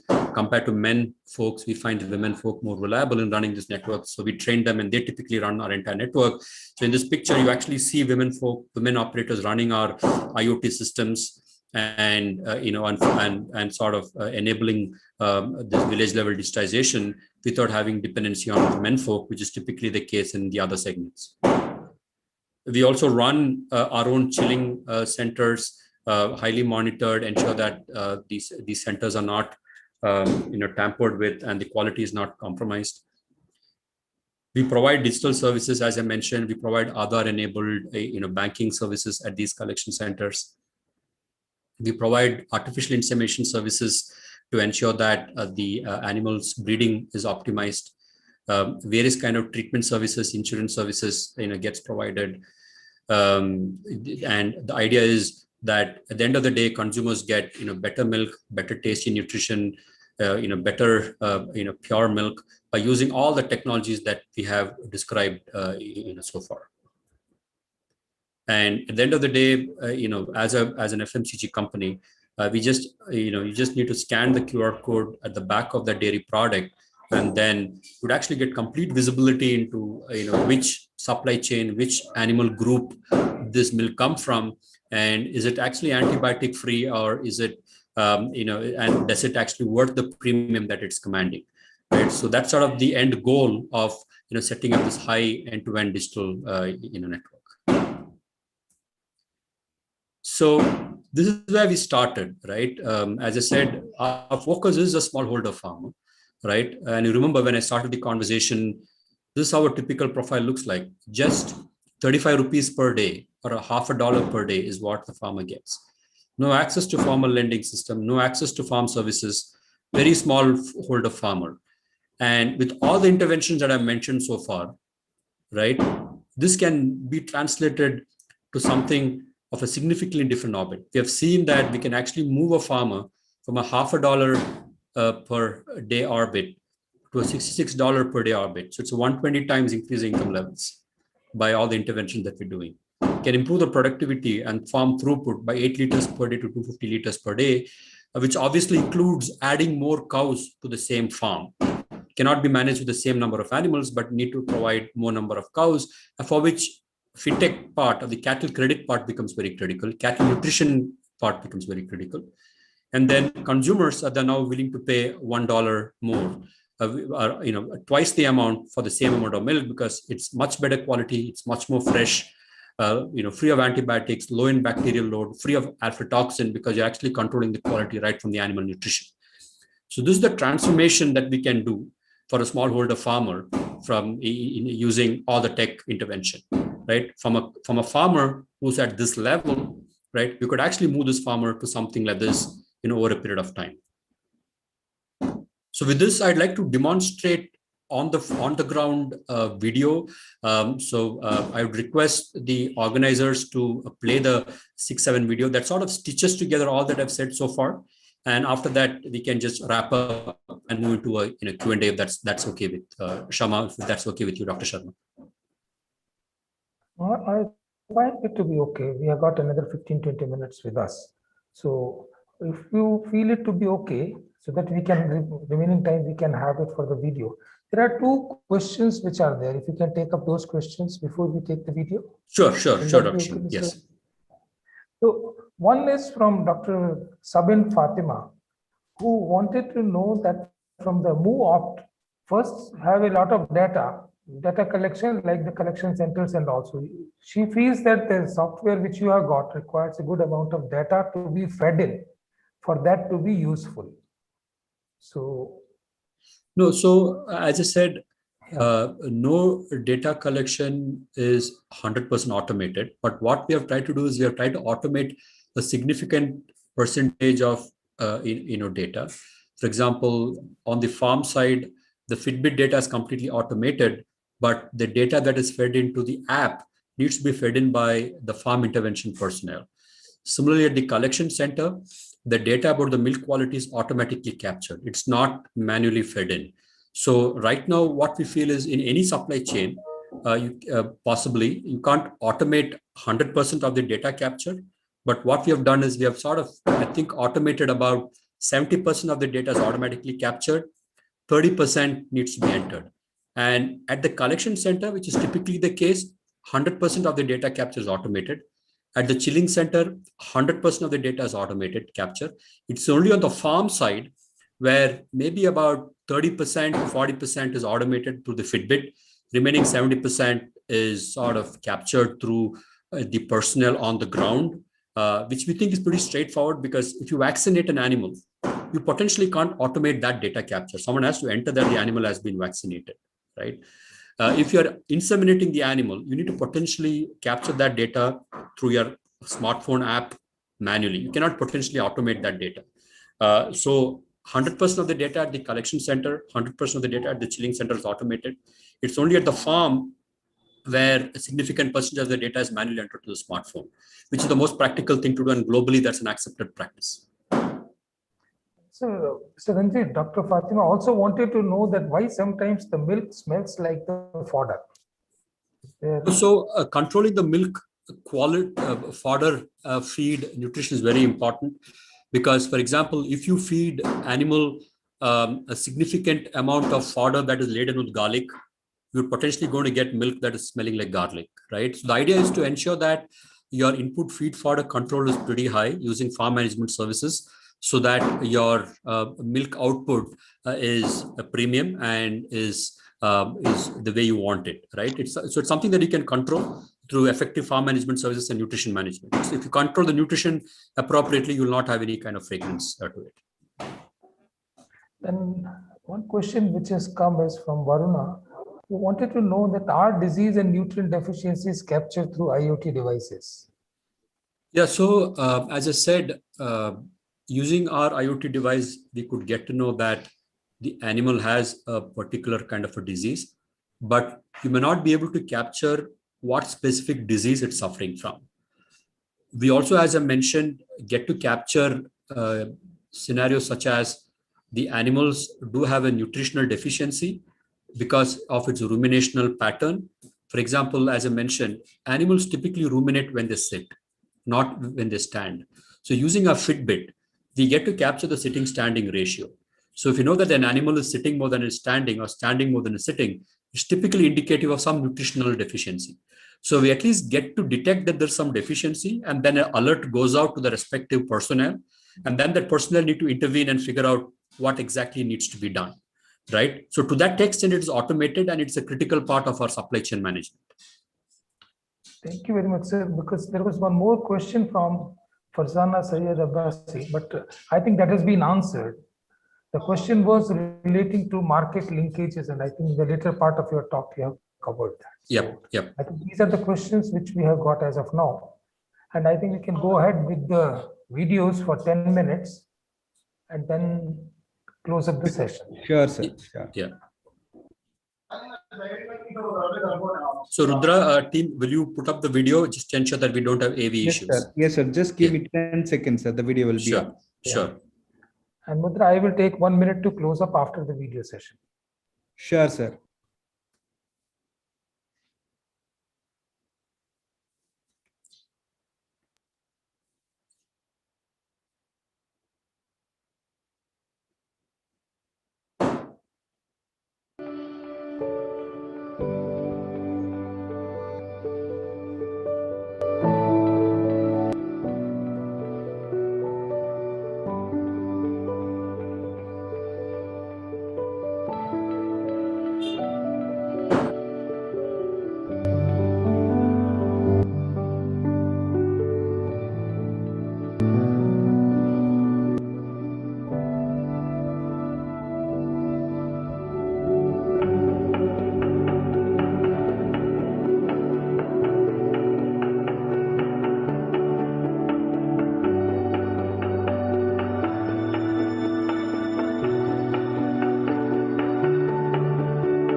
The video has ended. Over to you, Professor K.K. Sharma. Thank you very much, Rudra sir. So, dear participants, it has been a great journey for all of us. And for this to happen, I must thank Mr. Ranjit and his team for making this nice piece of work, put it together and then present it in a very nice manner. My thanks are to his other team members, Aparna and Umesh, who have been helping us. Then I'll be failing in my duty if I don't thank the team from IIT Madras, led by Professor Sudarshan. And some of them names which I have got with me, Naresh, Ujjwala, and Rudra sir, who have helped us in coordinating this activity. And this has been a very wonderful journey for me and Mr. Ranjit and his team. So on behalf of all the participants, I take this opportunity to thank the team at IIT as well as the team at Stellabs. And we look forward to working with both the teams. And I request participants to interact. Feel free to get back with more questions if there are any, either to IIT team or to Stellabs, or can contact me, and we will see that your questions are answered and your clarifications which you need are being provided to you. We'll be happy to work with any one of you who is interested to work with these groups over here in India. I once again thank every one of you for listening to us so patiently. Thank you very much. I hand it over to Mr. Rudra for taking it forward. Dear Professor, thank you very much. So we came to the end of not only today's lecture, but also to the end of the whole IITM and AARDO training series. So I take this opportunity to thank Dr. K.K. Sharma, who had been the moderator of this session. And you, sir, since beginning, I mean, you have took the whole session very actively and perfectly. Thank you so much, Professor. And I would like to thank Mr. Ranjit Mukundan, the CEO and co-founder of Stellabs Technologies, for sharing his thoughts. So I hope it was beautifully conceived by the participants. So needless to say, it was a very good interactive sessions. So once again, I wholeheartedly thank every speaker and moderator of every program that we had in the series. May I now share the screen of the valedictory function? So may I proceed to the valedictory session now? So it has been a wonderful journey of 8 days, and it involved thoughtful discussions and interactions. So right now, may I request Professor Sudarshan, Dr. Sudarshan Batnabhan, the Professor of Department of Humanities and Social Sciences, to give the concluding remarks. Good evening.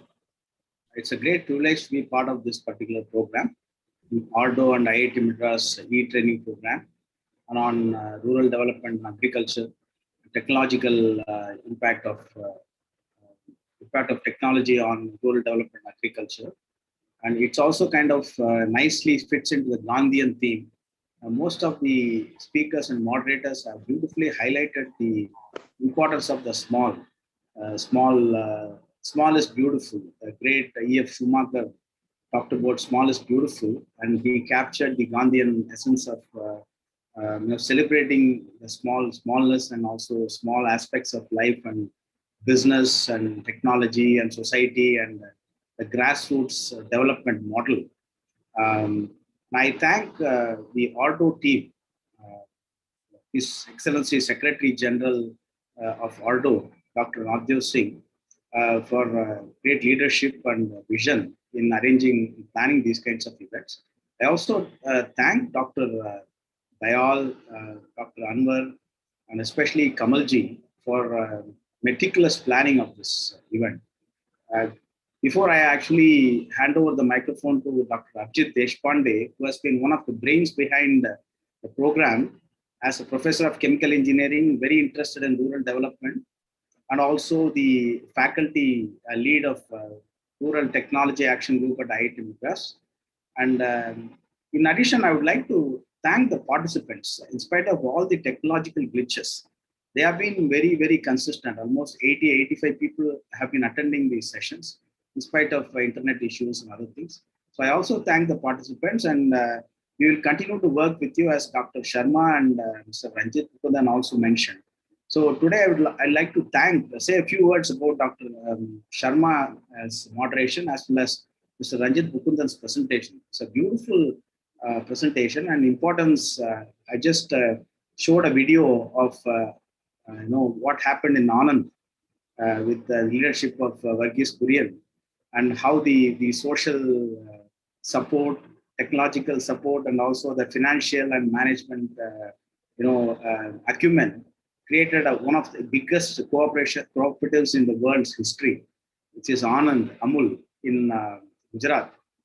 So the model that Mr. Mukundan was showing was actually a microcosm of model that they followed.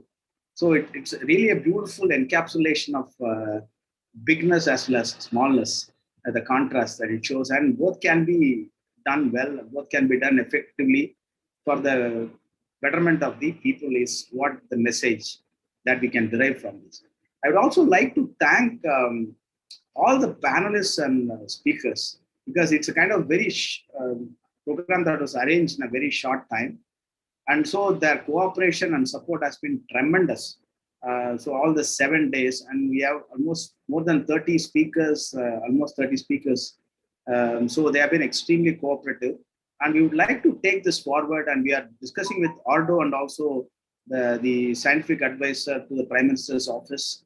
We are also speaking to many stakeholders. We would like to actually take this forward in terms of some kind of technology demonstration or expo, or also even technology transfer, technology and exchange visits to Africa. His Excellency Secretary General had very specifically mentioned that he would like to facilitate a visit from actually scholars as well as entrepreneurs who have been working on various rural technologies, especially with respect to agriculture. And you would like to invite them to Africa and also arrange meetings and also exchange visits, plus also collaboration at various levels. And hopefully the COVID, once it kind of recedes, the threat of COVID subsides, then we'll be able to plan all these things. But last but not the least, I should thank the city team. For the past several weeks, they have been working tirelessly. Ms. Vijala, Mr. Rudra, Ms. Lisa, and also Mr. Naresh, and the support of the Dean of Global Engagement and Professor Karthik, who is the advisor of Global Engagement, and also the director of IIT Madras. I thank all the people, participants, and the moderators, and all those who supported us both overtly and covertly. And now I hand over the microphone to Dr. Abhijit Deshpande, Professor of Chemical Engineering, IIT Madras, and also the faculty head of Rural Technology Action. Over to you, Dr. Abhijit.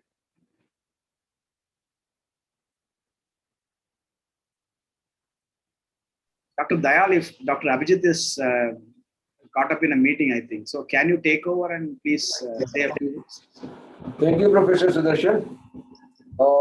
In fact, I start with a good afternoon, good morning, Assalamu alaikum, namaskar for everybody.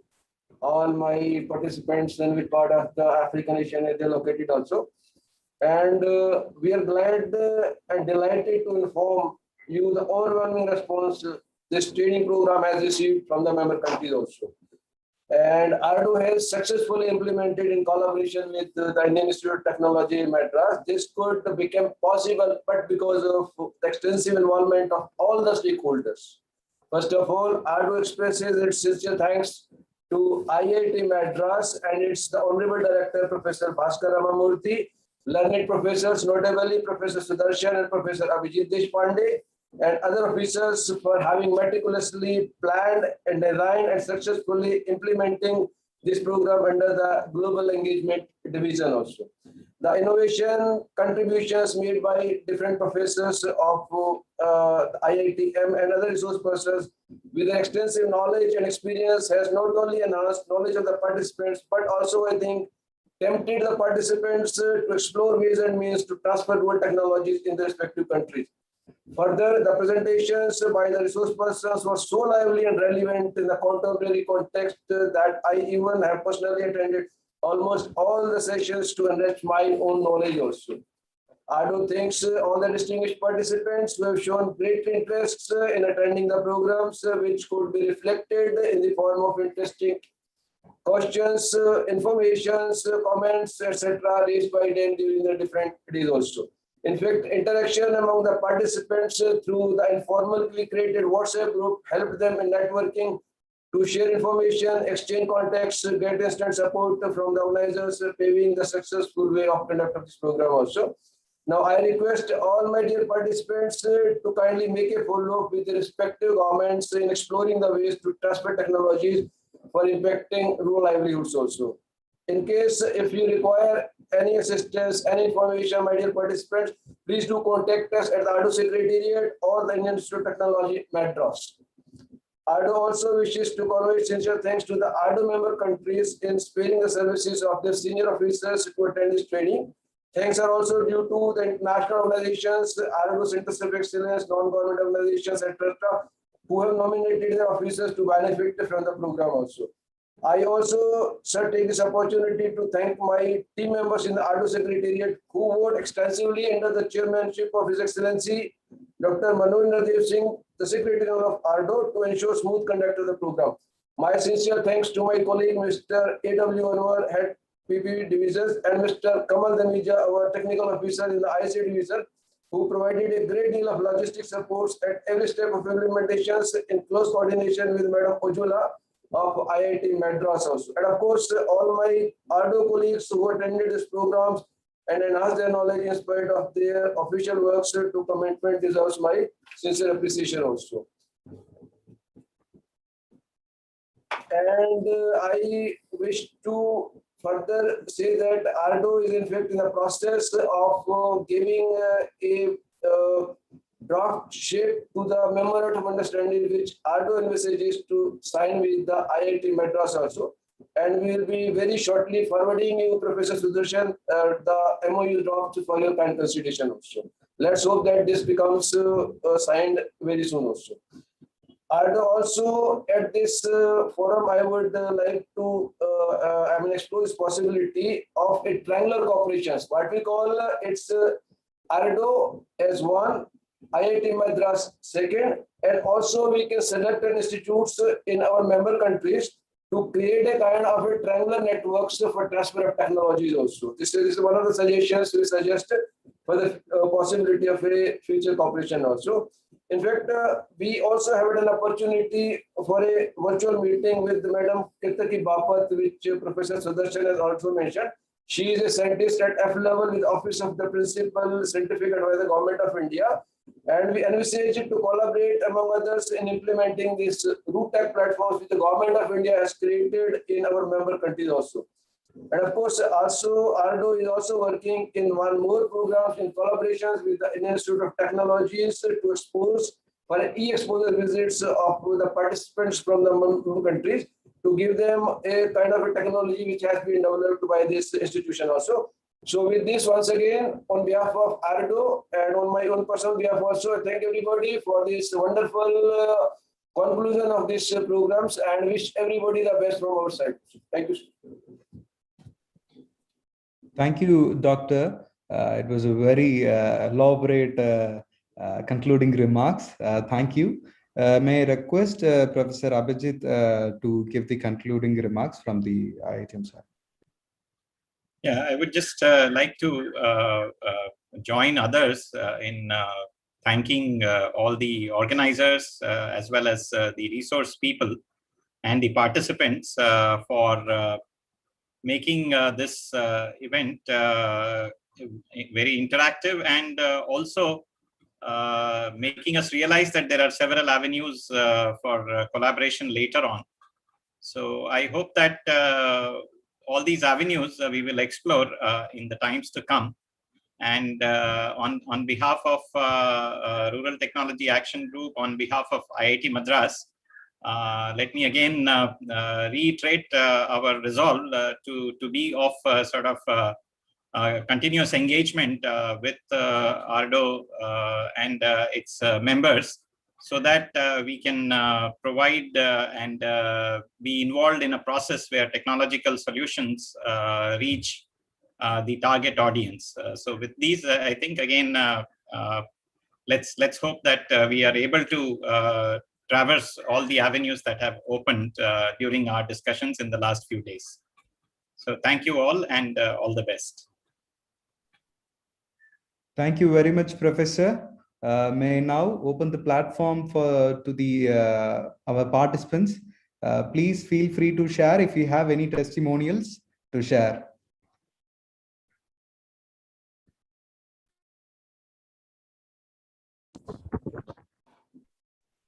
Yes, sir. Yeah. Good afternoon and good morning to everyone. I am Mohammad Naimuddin from AARDO office. First of all, I am very thankful to the Secretary General, His Excellency Dr. Manoj Nadev Singh, to giving me this opportunity to attend this e-conference. In fact, as a AARDO participants, I noted during the 8 days that purpose of AARDO is to, as the title of this program was innovative technologies and practical technologies, we have noticed that there was too many technologies which is very much applicable to our member countries. Like from the day one, it was portable cable way for post-harvest resource collection and monorail-based agricultural transportation of post-harvest resource, household cold press oil expeller, technologies for oil rope machine, and likewise on day 2, there was technology for sprayer drone technology for Indian farmers that can be replicated in our other member countries also. And likewise, there was very much informative and interactive sessions, and in fact, the representative of member countries was very interactive, and they were very much interested in knowing more and knowing the applicability and possibility of transfer of these technologies in their countries.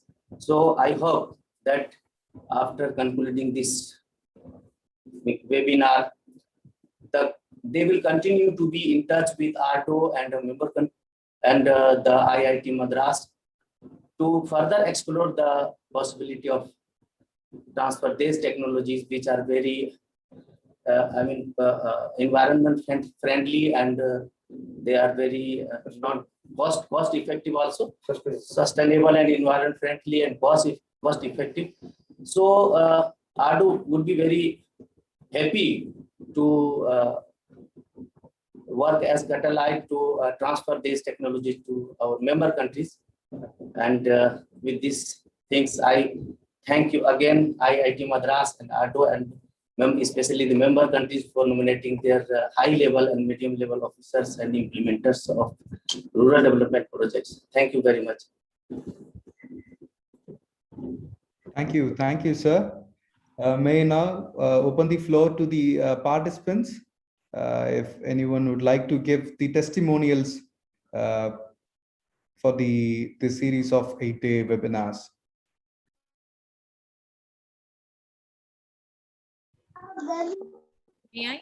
Hello. Hello, this is Ali Isa from Arab Organization for Agricultural Development. In fact, I really thank you, IIT Madras and AARDO for the organizing such training.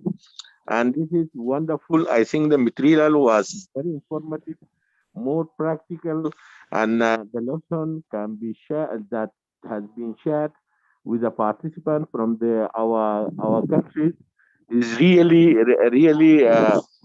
helping the rural development for the respective countries, and also the spread that has been shown by the staff that they present the cases, also give the venues for the participants to reflect that to the countries, and also to initiate the collaboration. So I'm very thankful for all, and also I hope that this knowledge and information, and also the technologies that have been shown, been very helpful for farmers in India to be at least copied or even tried on the participant respecting countries. I'm very what have been presented and shared.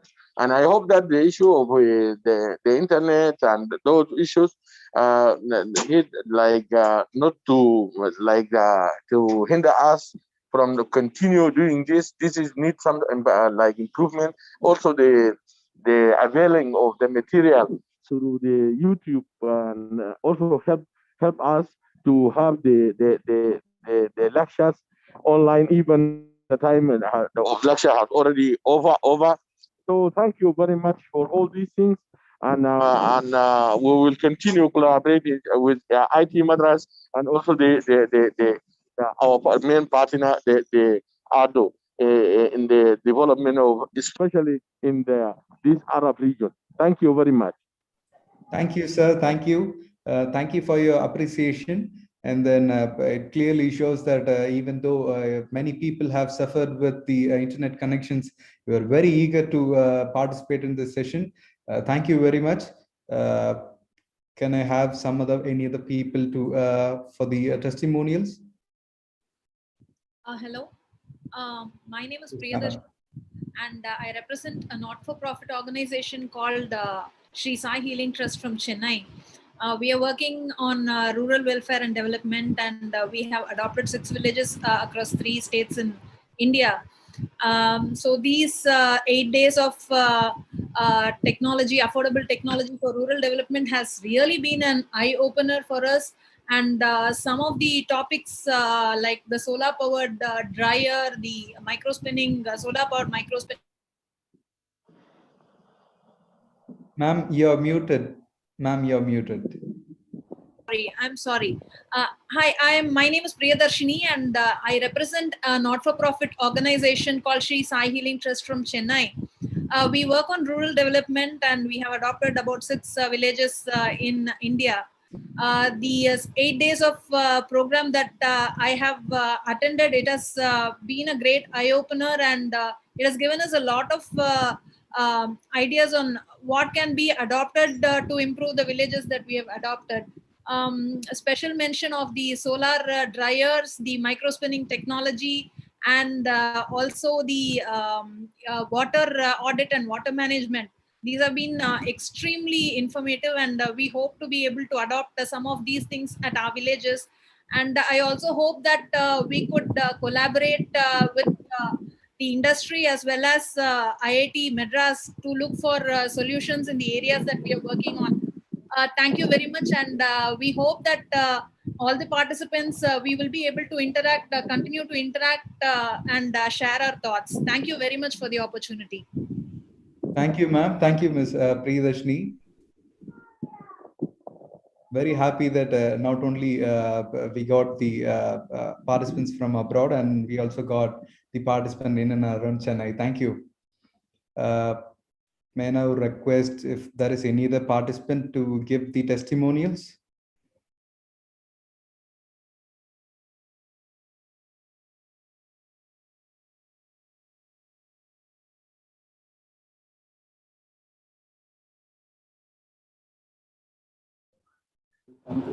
Yes, sir, Jayji. Kamal this side.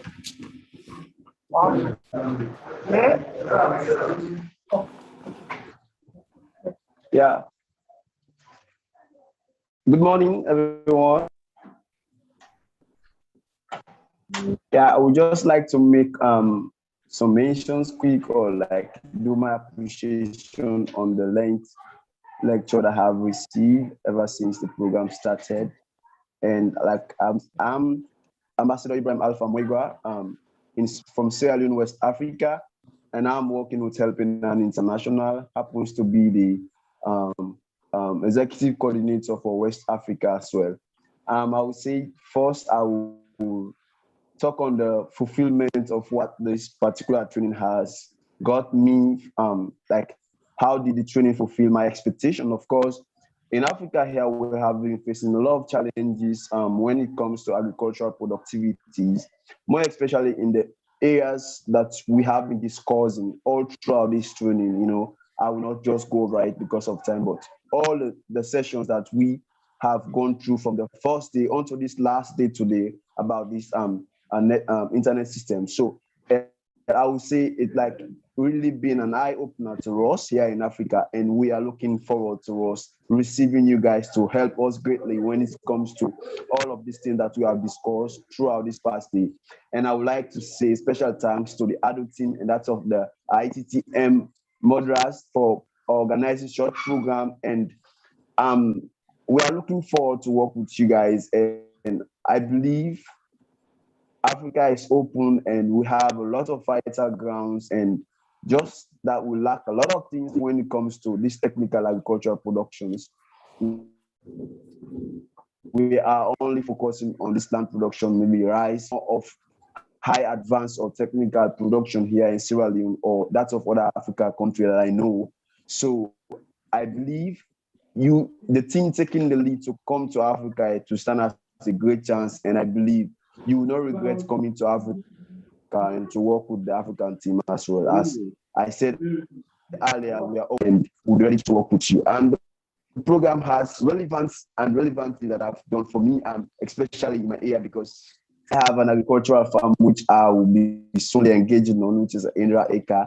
And the third day of the topic, the presentation, that it touches my area in which I want to embark on more. So I learned a lot. I'll give a brief overview or impression about the training.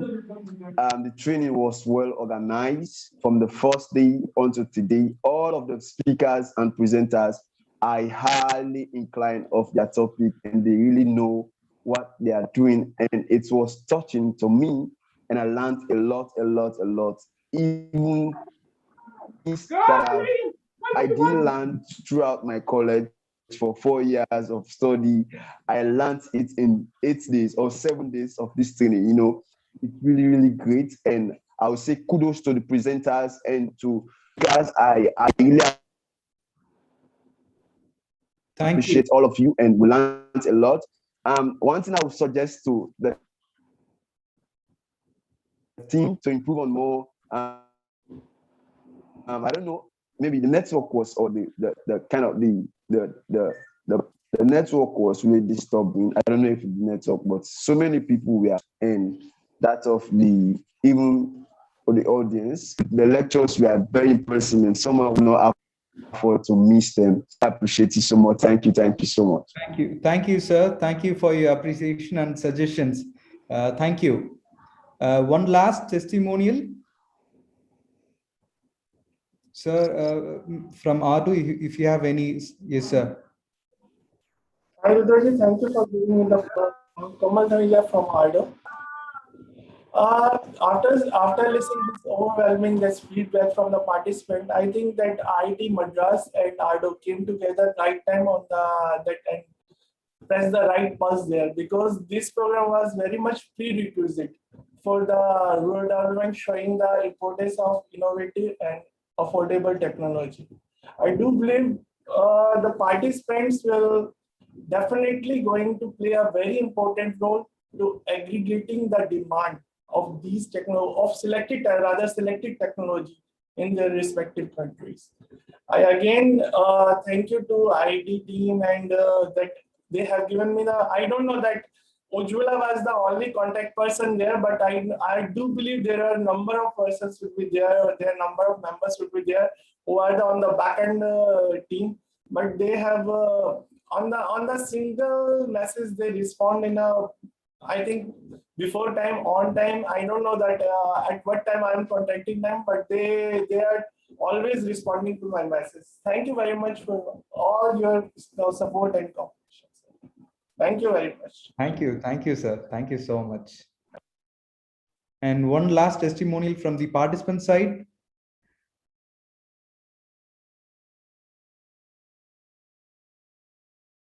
Oh.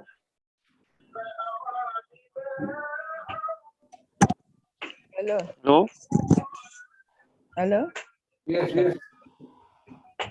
Hello. Yes, hello, sir. Can you hear me? Yes. Hello. Yes. This is Salalade Bumi from Nigeria. I hope I'm clear enough. Can I go ahead? Yes, ma'am. Yes, please. Yeah. Okay. First of all, I need to really appreciate AARDO and IIT Madras. The training has really been very helpful. In fact, it went beyond my expectation. You know, being an online training, I thought it's just going to be just brief. But sincerely, the content has been very, very intense, elaborate, centered on the topic, no digression, straight to address the issues of small-scale farmers. And as for me, my name again is Alalade. I work with Federal Ministry of Agric and Rural Development. So I work directly with the poor and the vulnerables. So I know what happens to them at their level. From the training so far since we started, I saw that all the technologies were brought down, scaled down to their level. And I've been able to pick a lot, like for that drill, for the cold storage, I've been able to pick a lot that they need to look into and adopt. Like for today's training that talk more about digitalization in the dairy sector, it was like I'm hearing a new thing, but I saw a future there. That was why I asked the question, can it be practiced even if it's at semi-intensive? And I've been made to know that yes, it can. So that means there is future for the dairy company in this country.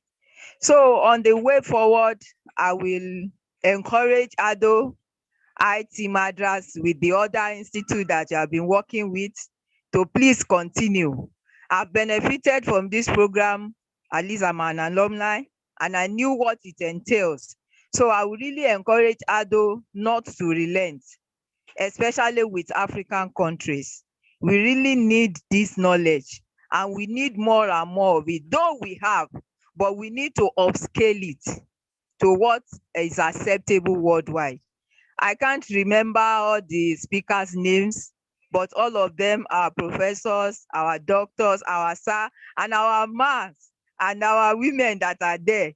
I'm so impressed, like yesterday's lecture. Thank you very much. Please, we really appreciate you from Nigeria. Thank you. Thank you. Thank you very much. I mean, it was very emotional, and for sure, we will, IIT Madras, along with AARDO, we will continue our services to a lot many people around the world. Thank you very much.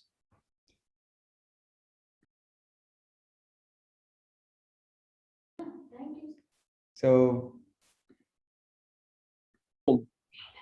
hello, very good afternoon. Yes, sir. Yeah, okay. At first, I would like to thanks IITM India, IITM and AARDO for jointly collaboration for this e-training, online training, and excellent training. Every day I enjoyed this training, these courses. So really appreciable, and we have learned a lot of things. We have learned a lot of things from these training courses, as well as especially the rural issues, in innovative ideas regarding rural development, rural technology, and a lots of things from these training courses. And several times we are getting invitation from the AARDO and other site, and already I have completed 3 or 4 trainings. So I really enjoyed. So many thanks to all of you, to the team members of IITM and AARDO. This is Mazharul Anwar, Deputy Director, Rural Development Academy, Boguda from Bangladesh.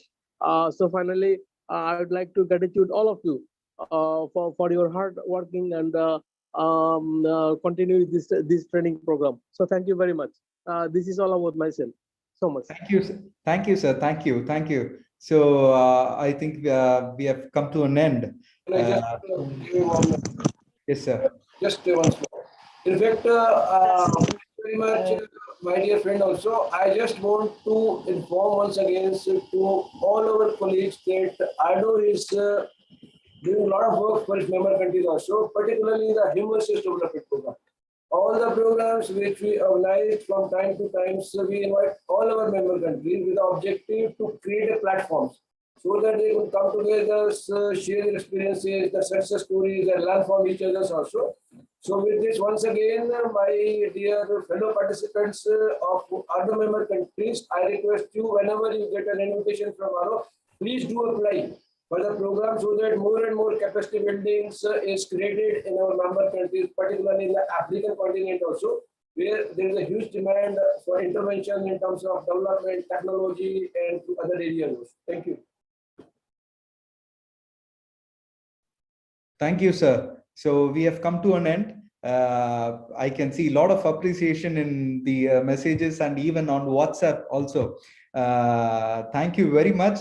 We will be continuing our webinars through the platform of Siddhi. I wish and I request everyone to stay connected, and I would like to thank the team AARDO for getting IIT Madras to help us to disseminate all the technologies that we have to the world.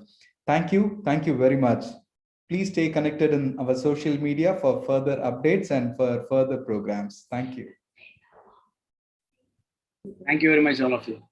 Yes, sir. And then to one announcement to the participants, we'll also be sending the feedback forms. It may soon reach your mail. I request everyone to fill it and then can send it. Thank you.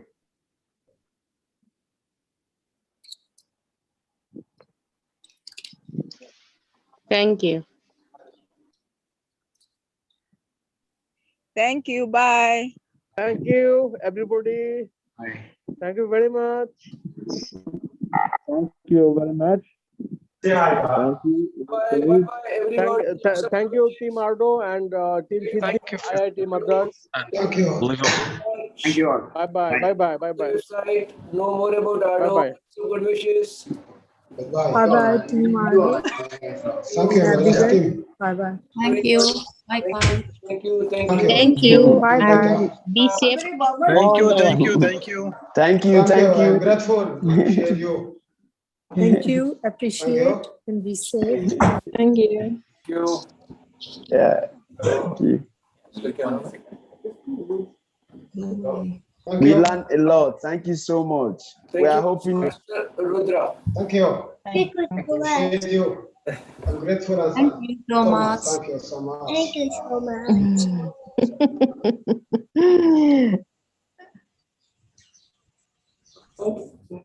Thank you, Rudra, once again. Thank you so much. Thank you so much. Bye. Bye. Bye. Bye. Thank you. We will end the meeting in a minute. Thank you. Thank you. Thank you.